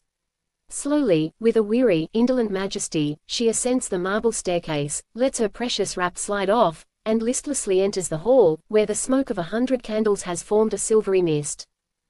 For a few moments my eyes follow her in a daze, then I pick up her furs, which without my being aware, had slipped from my hands. They are still warm from her shoulders. I kiss the spot, and my eyes fill with tears. He has arrived. In his black velvet coat extravagantly trimmed with sable, he is a beautiful, haughty despot who plays with the lives and souls of men. He stands in the anteroom, looking around proudly, and his eyes rest on me for an uncomfortably long time. Under his icy glance I am again seized by a mortal fear. I have a presentiment that this man can enchain her, captivate her, subjugate her, and I feel inferior in contrast with his savage masculinity. I am filled with envy, with jealousy. I feel that I am a queer weakly creature of brains, merely. And what is most humiliating, I want to hate him, but I can't. Why is that among all the host of servants he has chosen me? With an inimitably aristocratic nod of the head he calls me over to him, and I obey his call, against my own will. Take my furs, he quickly commands. My entire body trembles with resentment, but I obey, abjectly like a slave. All night long I waited in the anteroom, raving as in a fever. Strange images hovered past my inner eye. I saw their meeting, their long exchange of looks. I saw her float through the hall in his arms, drunken, lying with half-closed lids against his breast. I saw him in the holy of holies of love, lying on the ottoman, not as slave, but as master, and she at his feet. On my knees I served them, the tea-tray faltering in my hands, and I saw him reach for the whip. But now the servants are talking about him. He is a man who is like a woman, he knows that he is beautiful, and he acts accordingly. He changes his clothes 4 or 5 times a day, like a vain courtesan. In Paris he appeared first in woman's dress, and the men assailed him with love letters. An Italian singer, famous equally for his art and his passionate intensity, even invaded his home, and lying on his knees before him threatened to commit suicide if he wouldn't be his. I am sorry, he replied, smiling, I should like to do you the favor, but you will have to carry out your threat, for I am a man. The drawing room has already thinned out to a marked degree, but she apparently has no thought of leaving. Morning is already peering through the blinds. At last I hear the rustling of her heavy gown which flows along behind her like green waves. She advances step by step, engaged in conversation with him. I hardly exist for her any longer, she doesn't even trouble to give me an order. The cloak for madam, he commands. He, of course, doesn't think of looking after her himself. While I put her furs about her, he stands to one side with his arms crossed. While I am on my knees putting on her fur overshoes, she lightly supports herself with her hand on his shoulder. She asks, "And what about the lioness?" When the lion whom she has chosen and with whom she lives is attacked by another, the Greek went on with his narrative, the lioness quietly lies down and watches the battle.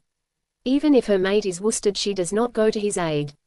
She looks on indifferently as he bleeds to death under his opponent's claws, and follows the victor, the stronger. That is the female's nature. At this moment my lioness looked quickly and curiously at me. It made me shudder, though I didn't know why, and the red dawn immerses me and her and him in blood. She did not go to bed, but merely threw off her ball dress and undid her hair. Then she ordered me to build a fire, and she sat by the fireplace and stared into the flames. "Do you need me any longer, mistress?" I asked. My voice failed me at the last word. Wanda shook her head. I left the room, passed through the gallery, and sat down on one of the steps, leading from there down into the garden. A gentle north wind brought a fresh, damp coolness from the Arno. The green hills extended into the distance in a rosy mist. A golden haze hovered over the city, over the round cupola of the Duomo. A few stars still tremble in the pale blue sky. I tore open my coat, and pressed my burning forehead against the marble. Everything that had happened so far seemed to me a mere child's play, but now things were beginning to be serious, terribly serious. I anticipated a catastrophe, I visualized it, I could lay hold of it with my hands, but I lacked the courage to meet it. My strength was broken, and if I am honest with myself, neither the pains and sufferings that threatened me, nor the humiliations that impended, were the thing that frightened me. I merely felt a fear, the fear of losing her whom I loved with a sort of fanatical devotion, but it was so overwhelming, so crushing that I suddenly began to sob like a child. During the day she remained locked in her room, and had the negress attend her. When the evening star rose glowing in the blue sky, I saw her pass through the garden, and, carefully following her at a distance, watched her enter the shrine of Venus. I stealthily followed and peered through the chink in the door. She stood before the divine image of the goddess, her hands folded as in prayer, and the sacred light of the star of love casts its blue rays over her. On my couch at night the fear of losing her and despair took such powerful hold of me that they made a hero and a libertine of me. I lighted the little red oil lamp which hung in the corridor beneath the saint's image, and entered her bedroom, covering the light with one hand. The lioness had been hunted and driven until she was exhausted. She had fallen asleep among her pillows, lying on her back, her hands clenched, breathing heavily. A dream seemed to oppress her. I slowly withdrew my hand, and let the red light fall full on her wonderful face. But she did not awaken. I gently set the lamp on the floor, sank down beside Wanda's bed, and rested my head on her soft, glowing arm. She moved slightly, but even now did not awaken. I do not know how long I lay thus in the middle of the night, turned as into a stone by horrible torments. Finally a severe trembling seized me, and I was able to cry. My tears flowed over her arm. She quivered several times and finally sat up. She brushed her hand across her eyes, and looked at me. "Severin," she exclaimed, more frightened than angry. I was unable to reply. "Severin," she continued softly, "what is the matter? Are you ill?" Her voice sounded so sympathetic, so kind, so full of love, that it clutched my breast like red-hot tongs and I began to sob aloud. "Severin," she began anew. "My poor unhappy friend." Her hand gently stroked my hair. "I am sorry, very sorry for you, but I can't help you. With the best intention in the world I know of nothing that would cure you." "Oh, Wanda, must it be?" I moaned in my agony. "What, Severin? What are you talking about? Don't you love me anymore?" I continued. "Haven't you even a little bit of pity for me? Has the beautiful stranger taken complete possession of you?" "I cannot lie," she replied softly after a short pause. "He has made an impression on me which I haven't yet been able to analyze, further than that I suffer and tremble beneath it. It is an impression of the sort I have met with in the works of poets or on the stage, but I always thought it was a figment of the imagination. Oh, he is a man like a lion, strong and beautiful and yet gentle, not brutal like the men of our northern world. I am sorry for you, Severin, I am, but I must possess him. What am I saying? I must give myself to him, if he will have me. Consider your reputation, Wanda, which so far has remained spotless," I exclaimed, "even if I no longer mean anything to you." "I am considering it," she replied. "I intend to be strong, as long as it is possible. I want," she buried her head shyly in the pillows, "I want to become his wife, if he will have me."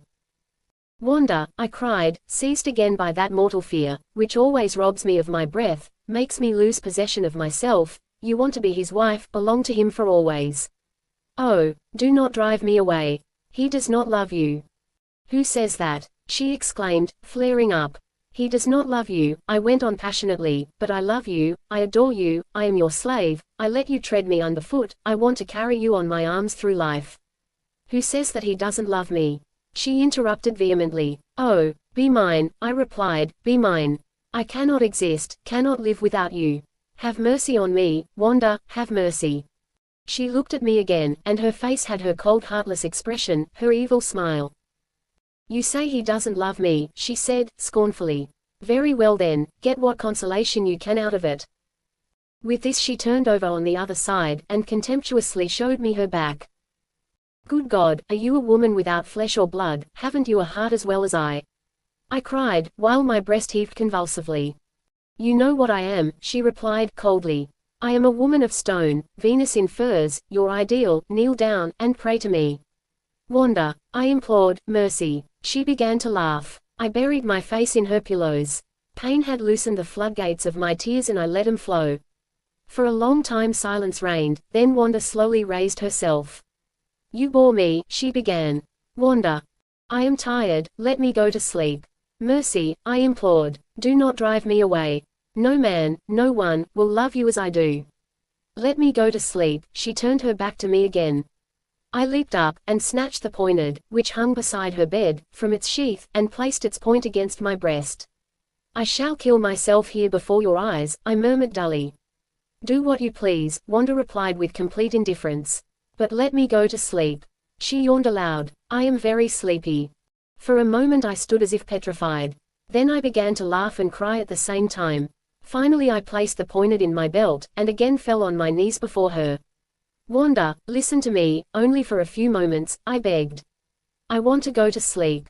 Don't you hear?" she cried, leaping angrily out of bed and pushing me away with her foot. "You forget that I am your mistress." When I didn't budge, she seized the whip and struck me. I rose, she struck me again, this time right in the face. "Wretch, slave." With clenched fist held heavenward, I left her bedroom with a sudden resolve. She tossed the whip aside, and broke out into clear laughter. I can imagine that my theatrical attitude must have been very droll. I have determined to set myself free from this heartless woman, who has treated me so cruelly, and is now about to break faith and betray me, as a reward for all my slavish devotion, for everything I have suffered from her. I packed my few belongings into a bundle, and then wrote her as follows: "Dear Madam, I have loved you even to madness. I have given myself to you as no man ever has given himself to a woman. You have abused my most sacred emotions, and played an impudent, frivolous game with me. However, as long as you were merely cruel and merciless, it was still possible for me to love you. Now you are about to become cheap. I am no longer the slave whom you can kick about and whip. You yourself have set me free, and I am leaving a woman I can only hate and despise. Severin Kusiemski."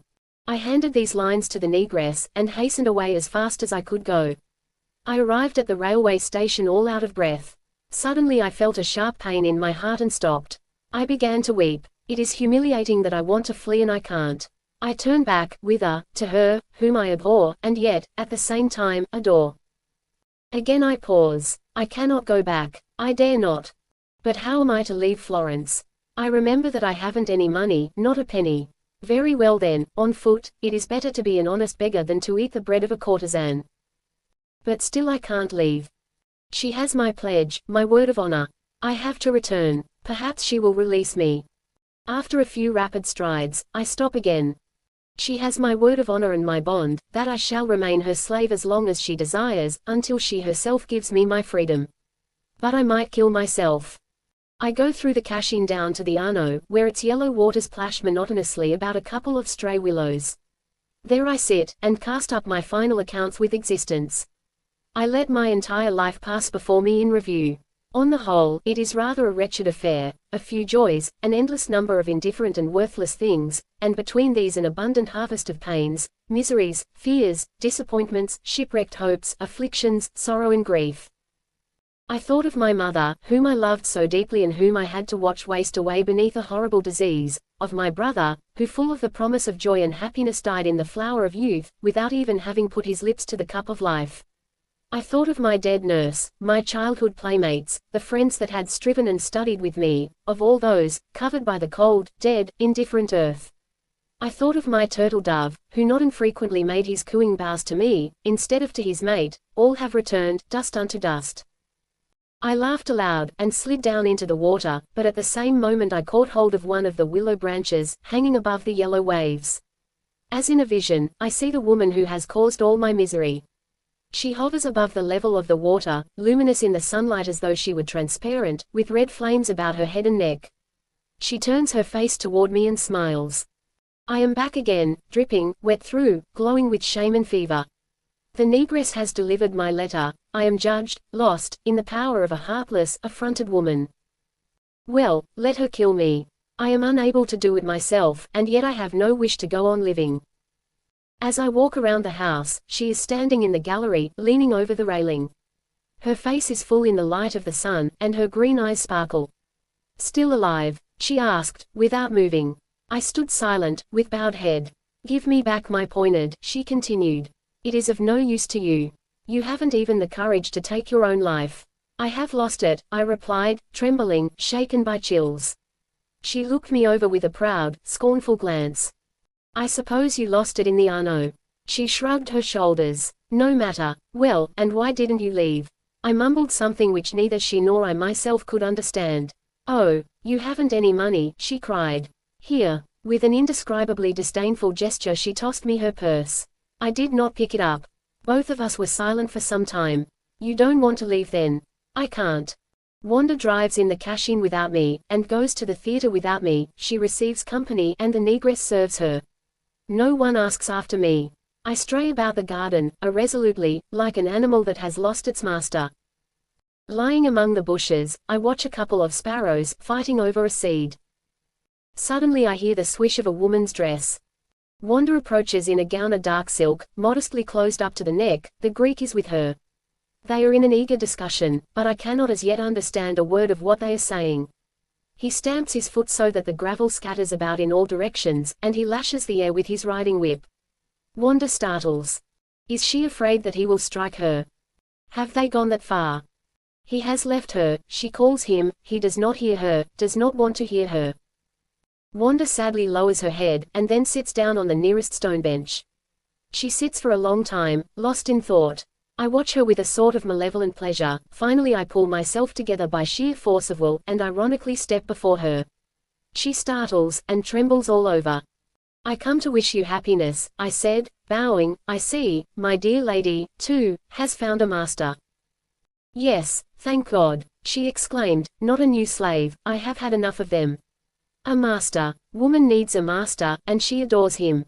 You adore him, Wanda. I cried, this brutal person. Yes, I love him, as I have never loved anyone else.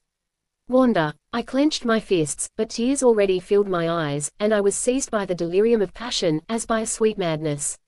Very well, take him as your husband, let him be your master, but I want to remain your slave, as long as I live. You want to remain my slave, even then? She said, that would be interesting, but I am afraid he wouldn't permit it. Yes, he is already jealous of you, she exclaimed. Of you. He demanded that I dismiss you immediately, and when I told him who you were, you told him, I repeated, thunderstruck. I told him everything, she replied, our whole story, all your queerness, everything, and he, instead of being amused, grew angry, and stamped his foot. And threatened to strike you. Wanda looked to the ground, and remained silent. Yes, indeed, I said with mocking bitterness, you are afraid of him, Wanda.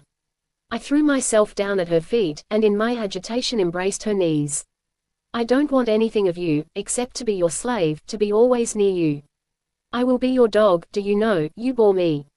Said Wanda, indifferently. I leaped up. Everything within me was seething. You are now no longer cruel, but cheap, I said, clearly and distinctly, accentuating every word. You have already written that in your letter, Wanda replied, with a proud shrug of the shoulders. A man of brains should never repeat himself. The way you are treating me, I broke out, what would you call it? I might punish you, she replied ironically, but I prefer this time to reply with reasons instead of lashes. You have no right to accuse me. Haven't I always been honest with you? Haven't I warned you more than once? Didn't I love you with all my heart, even passionately, and did I conceal the fact from you, that it was dangerous to give yourself into my power, to abase yourself before me, and that I want to be dominated? But you wished to be my plaything, my slave. You found the highest pleasure in feeling the foot, the whip of an arrogant, cruel woman. What do you want now? Dangerous potentialities were slumbering in me, but you were the first to awaken them. If I now take pleasure in torturing you, abusing you, it is your fault. You have made of me what I now am, and now you are even unmanly, weak, and miserable enough to accuse me. Yes, I am guilty, I said, but haven't I suffered because of it? Let us put an end now to the cruel game.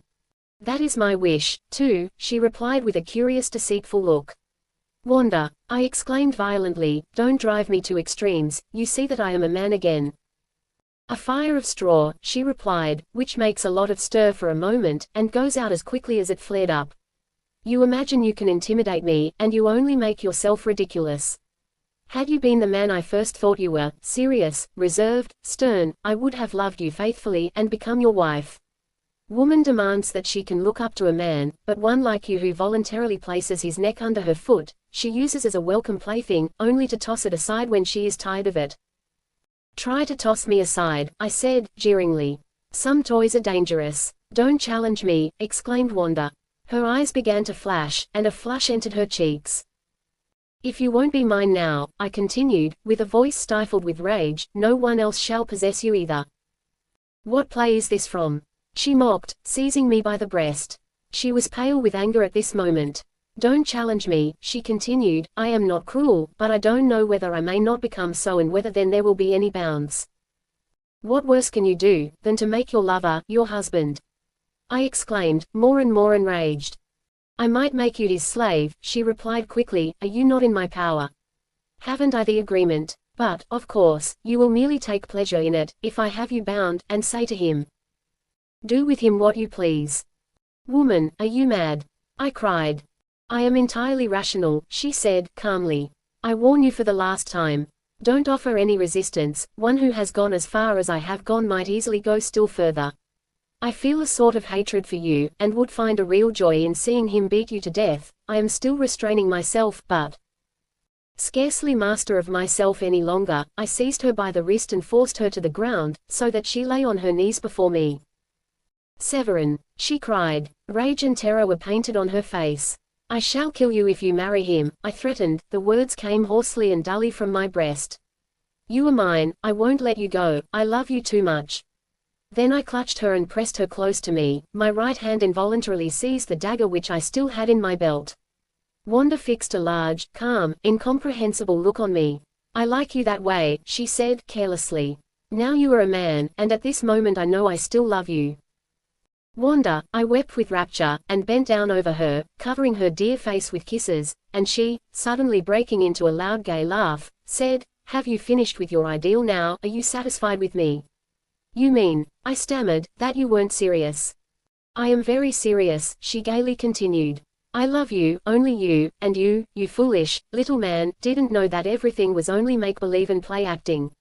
How hard it often was for me to strike you with the whip, when I would have rather taken your head and covered it with kisses. But now we are through with that, aren't we? I have played my cruel role better than you expected, and now you will be satisfied with my being a good, little wife who isn't altogether unattractive. Isn't that so? We will live like rational people. You will marry me, I cried, overflowing with happiness. Yes, marry you, you dear, darling man, whispered Wanda, kissing my hands. I drew her up to my breast. Now, you are no longer Gregor, my slave, said she, but Severin, the dear man I love. And he, you don't love him? I asked in agitation. How could you imagine my loving a man of his brutal type? You were blind to everything, I was really afraid for you. I almost killed myself for your sake. Really, she cried, I still tremble at the thought, that you were already in the Arno. But you saved me, I replied, tenderly. You hovered over the waters and smiled, and your smile called me back to life. I have a curious feeling when I now hold her in my arms and she lies silently against my breast and lets me kiss her and smiles. I feel like one who has suddenly awakened out of a feverish delirium, or like a shipwrecked man who has for many days battled with waves that momentarily threaten to devour him and finally has found a safe shore. I hate this Florence, where you have been so unhappy, she declared, as I was saying good night to her. I want to leave immediately. Tomorrow, you will be good enough to write a couple of letters for me, and, while you are doing that, I will drive to the city to pay my farewell visits. Is that satisfactory to you? Of course, you dear, sweet, beautiful woman. Early in the morning she knocked at my door to ask how I had slept. Her tenderness is positively wonderful. I should never have believed that she could be so tender. She has now been gone for over 4 hours. I have long since finished the letters, and am now sitting in the gallery, looking down the street to see whether I cannot discover her carriage in the distance. I am a little worried about her, and yet I know there is no reason under heaven why I should doubt or fear. However, a feeling of oppression weighs me down, and I cannot rid myself of it. It is probably the sufferings of the past days, which still cast their shadows into my soul. She is back, radiant with happiness and contentment. Well, has everything gone as you wished? I asked tenderly, kissing her hand. Yes, dear heart, she replied, and we shall leave tonight. Help me pack my trunks. Toward evening she asked me to go to the post office and mail her letters myself. I took her carriage, and was back within an hour. Mistress has asked for you, said the negress, with a grin, as I ascended the wide marble stairs. Has anyone been here? No one, she replied, crouching down on the steps like a black cat. I slowly passed through the drawing room, and then stood before her bedroom door. Why does my heart beat so? Am I not perfectly happy? Opening the door softly, I draw back the portiere. Wanda is lying on the ottoman, and does not seem to notice me. How beautiful she looks, in her silver grey dress, which fits closely, and while displaying in telltale fashion her splendid figure, leaves her wonderful bust and arms bare. Her hair is interwoven with, and held up by a black velvet ribbon. A mighty fire is burning in the fireplace, the hanging lamp casts a reddish glow, and the whole room is as if drowned in blood. Wanda, I said at last. Oh Severin, she cried out joyously. I have been impatiently waiting for you. She leaped up, and folded me in her arms. She sat down again on the rich cushions and tried to draw me down to her side, but I softly slid down to her feet and placed my head in her lap. Do you know I am very much in love with you today? She whispered, brushing a few stray hairs from my forehead and kissing my eyes. How beautiful your eyes are, I have always loved them as the best of you, but today they fairly intoxicate me. I am all. She extended her magnificent limbs and tenderly looked at me from beneath her red lashes. And you are cold, you hold me like a block of wood. Wait, I'll stir you with the fire of love, she said, and again clung fawningly and caressingly to my lips. I no longer please you, I suppose I'll have to be cruel to you again, evidently I have been too kind to you today. Do you know, you little fool, what I shall do? I shall whip you for a while, but child, I want to. Wanda. Come, let me bind you, she continued, and ran gaily through the room. I want to see you very much in love, do you understand? Here are the ropes. I wonder if I can still do it. She began with fettering my feet and then she tied my hands behind my back, pinioning my arms like those of a prisoner. So, she said, with gay eagerness. Can you still move? No. Fine. She then tied a noose in a stout rope, threw it over my head, and let it slip down as far as the hips. She drew it tight, and bound me to a pillar. A curious tremor seized me at that moment. I have a feeling as if I were about to be executed, I said with a low voice. Well, you shall have a thorough punishment today, exclaimed Wanda. But put on your fur jacket, please, I said. I shall gladly give you that pleasure, she replied. She got her kazabika, and put it on. Then she stood in front of me with her arms folded across her chest, and looked at me out of half-closed eyes. Do you remember the story of the ox Dionysius? She asked. I remember it only vaguely. What about it? A courtier invented a new implement of torture for the tyrant of Syracuse. It was an iron ox in which those condemned to death were to be shut, and then pushed into a mighty furnace. As soon as the iron ox began to get hot, and the condemned person began to cry out in his torment, his wails sounded like the bellowing of an ox. Dionysius nodded graciously to the inventor, and to put his invention to an immediate test had him shut up in the iron ox. It is a very instructive story. It was you who inoculated me with selfishness, pride, and cruelty, and you shall be their first victim. I now literally enjoy having a human being that thinks and feels and desires like myself in my power. I love to abuse a man who is stronger in intelligence and body than I, especially a man who loves me. Do you still love me? Even to madness, I exclaimed. So much the better, she replied, and so much the more will you enjoy what I am about to do with you now. What is the matter with you? I asked. I don't understand you. There is a gleam of real cruelty in your eyes today, and you are strangely beautiful, completely Venus in furs. Without replying, Wanda placed her arms around my neck and kissed me. I was again seized by my fanatical passion. Where is the whip? I asked. Wanda laughed, and withdrew a couple of steps. You really insist upon being punished, she exclaimed, proudly tossing back her head. Yes. Suddenly Wanda's face was completely transformed. It was as if disfigured by rage. For a moment she seemed even ugly to me. Very well, then you whip him, she called loudly. At the same instant the beautiful Greek stuck his head of black curls through the curtains of her four-poster bed.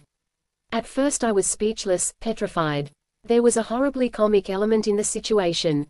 I would have laughed aloud, had not my position been at the same time so terribly cruel and humiliating. It went beyond anything I had imagined. A cold shudder ran down my back, when my rival stepped from the bed in his riding boots, his tight-fitting white breeches, and his short velvet jacket, and I saw his athletic limbs. You are indeed cruel, he said, turning to Wanda. Only inordinately fond of pleasure, she replied with a wild sort of humor. Pleasure alone lends value to existence. Whoever enjoys does not easily part from life, whoever suffers or is needy meets death like a friend. But whoever wants to enjoy must take life gaily in the sense of the ancient world. He dare not hesitate to enjoy at the expense of others. He must never feel pity. He must be ready to harness others to his carriage or his plough as though they were animals. He must know how to make slaves of men who feel and would enjoy as he does, and use them for his service and pleasure without remorse. It is not his affair whether they like it, or whether they go to rack and ruin. He must always remember this, that if they had him in their power, as he has them, they would act in exactly the same way, and he would have to pay for their pleasure with his sweat and blood and soul. That was the world of the ancients. Pleasure and cruelty, liberty and slavery went hand in hand. People who want to live like the gods of Olympus must of necessity have slaves whom they can toss into their fish ponds, and gladiators who will do battle, the while they banquet, and they must not mind if by chance a bit of blood bespatters them. Her words brought back my complete self-possession. Unloosen me, I exclaimed angrily. Aren't you my slave, my property? Replied Wanda. Do you want me to show you the agreement? Untie me, I threatened, otherwise, I tugged at the ropes. Can he tear himself free? She asked. He has threatened to kill me. Be entirely at ease, said the Greek, testing my fetters. I shall call for help, I began again. No one will hear you, replied Wanda, and no one will hinder me from abusing your most sacred emotions or playing a frivolous game with you. She continued, repeating with satanic mockery phrases from my letter to her. Do you think I am at this moment merely cruel and merciless, or am I also about to become cheap? What, do you still love me, or do you already hate and despise me? Here is the whip, she handed it to the Greek who quickly stepped closer. Don't you dare, I exclaimed, trembling with indignation, I won't permit it. Oh, because I don't wear furs, the Greek replied with an ironical smile, and he took his short sable from the bed. You are adorable, exclaimed Wanda, kissing him, and helping him into his furs. May I really whip him? He asked. Do with him what you please, replied Wanda. Beast, I exclaimed, utterly revolted. The Greek fixed his cold tigerish look upon me and tried out the whip. His muscles swelled when he drew back his arms, and made the whip hiss through the air. I was bound like Marsyas while Apollo was getting ready to flay me. My look wandered about the room and remained fixed on the ceiling, where Samson, lying at Delilah's feet, was about to have his eyes put out by the Philistines. The picture at that moment seemed to me like a symbol, an eternal parable of passion and lust, of the love of man for woman. Each one of us in the end is a Samson, I thought, and ultimately for better or worse is betrayed by the woman he loves, whether he wears an ordinary coat or sables. Now watch me break him in, said the Greek. He showed his teeth, and his face acquired the bloodthirsty expression, which startled me the first time I saw him. And he began to apply the lash, so mercilessly, with such frightful force that I quivered under each blow, and began to tremble all over with pain. Tears rolled down over my cheeks. In the meantime Wanda lay on the ottoman in her fur jacket, supporting herself on her arm. She looked on with cruel curiosity, and was convulsed with laughter. The sensation of being whipped by a successful rival before the eyes of an adored woman cannot be described. I almost went mad with shame and despair. What was most humiliating was that at first I felt a certain wild, supersensual stimulation under Apollo's whip and the cruel laughter of my Venus, no matter how horrible my position was. But Apollo whipped on, blow after blow, until I forgot all about poetry, and finally gritted my teeth in impotent rage, and cursed my wild dreams, woman, and love. All of a sudden I saw with horrible clarity whither blind passion and lust have led man, ever since Holofernes and Agamemnon, into a blind alley, into the net of woman's treachery, into misery, slavery, and death. It was as though I were awakening from a dream. Blood was already flowing under the whip. I wound like a worm that is trodden on, but he whipped on without mercy, and she continued to laugh without mercy. In the meantime she locked her packed trunk and slipped into her traveling furs, and was still laughing, when she went downstairs on his arm and entered the carriage. Then everything was silent for a moment. I listened breathlessly. The carriage door slammed, the horse began to pull, the rolling of the carriage for a short time, then all was over. For a moment I thought of taking vengeance, of killing him, but I was bound by the abominable agreement. So nothing was left for me to do except to keep my pledged word and grit my teeth.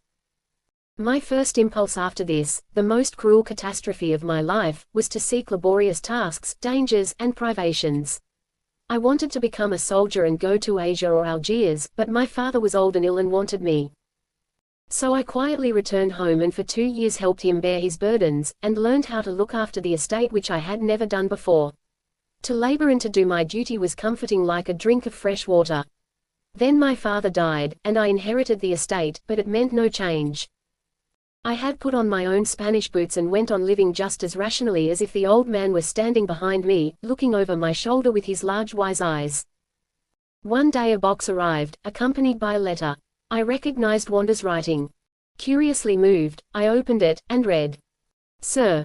Now that over 3 years have passed since that night in Florence, I suppose, I may confess to you that I loved you deeply. You yourself, however, stifled my love by your fantastic devotion and your insane passion. From the moment that you became my slave, I knew it would be impossible for you ever to become my husband. However, I found it interesting to have you realize your ideal in my own person, and, while I gloriously amused myself, perhaps, to cure you. I found the strong man for whom I felt a need, and I was as happy with him as, I suppose, it is possible for anyone to be on this funny ball of clay. But my happiness, like all things mortal, was of short duration. About a year ago he fell in a duel, and since then I have been living in Paris, like an Aspasia. And your life surely is not without its sunshine, if you have gained control of your imagination, and those qualities in you have materialized, which at first so attracted me to you, your clarity of intellect, kindness of heart, and, above all else, your moral seriousness. I hope you have been cured under my whip. The cure was cruel, but radical. In memory of that time and of a woman who loved you passionately, I am sending you the portrait by the poor German. Venus in Furs.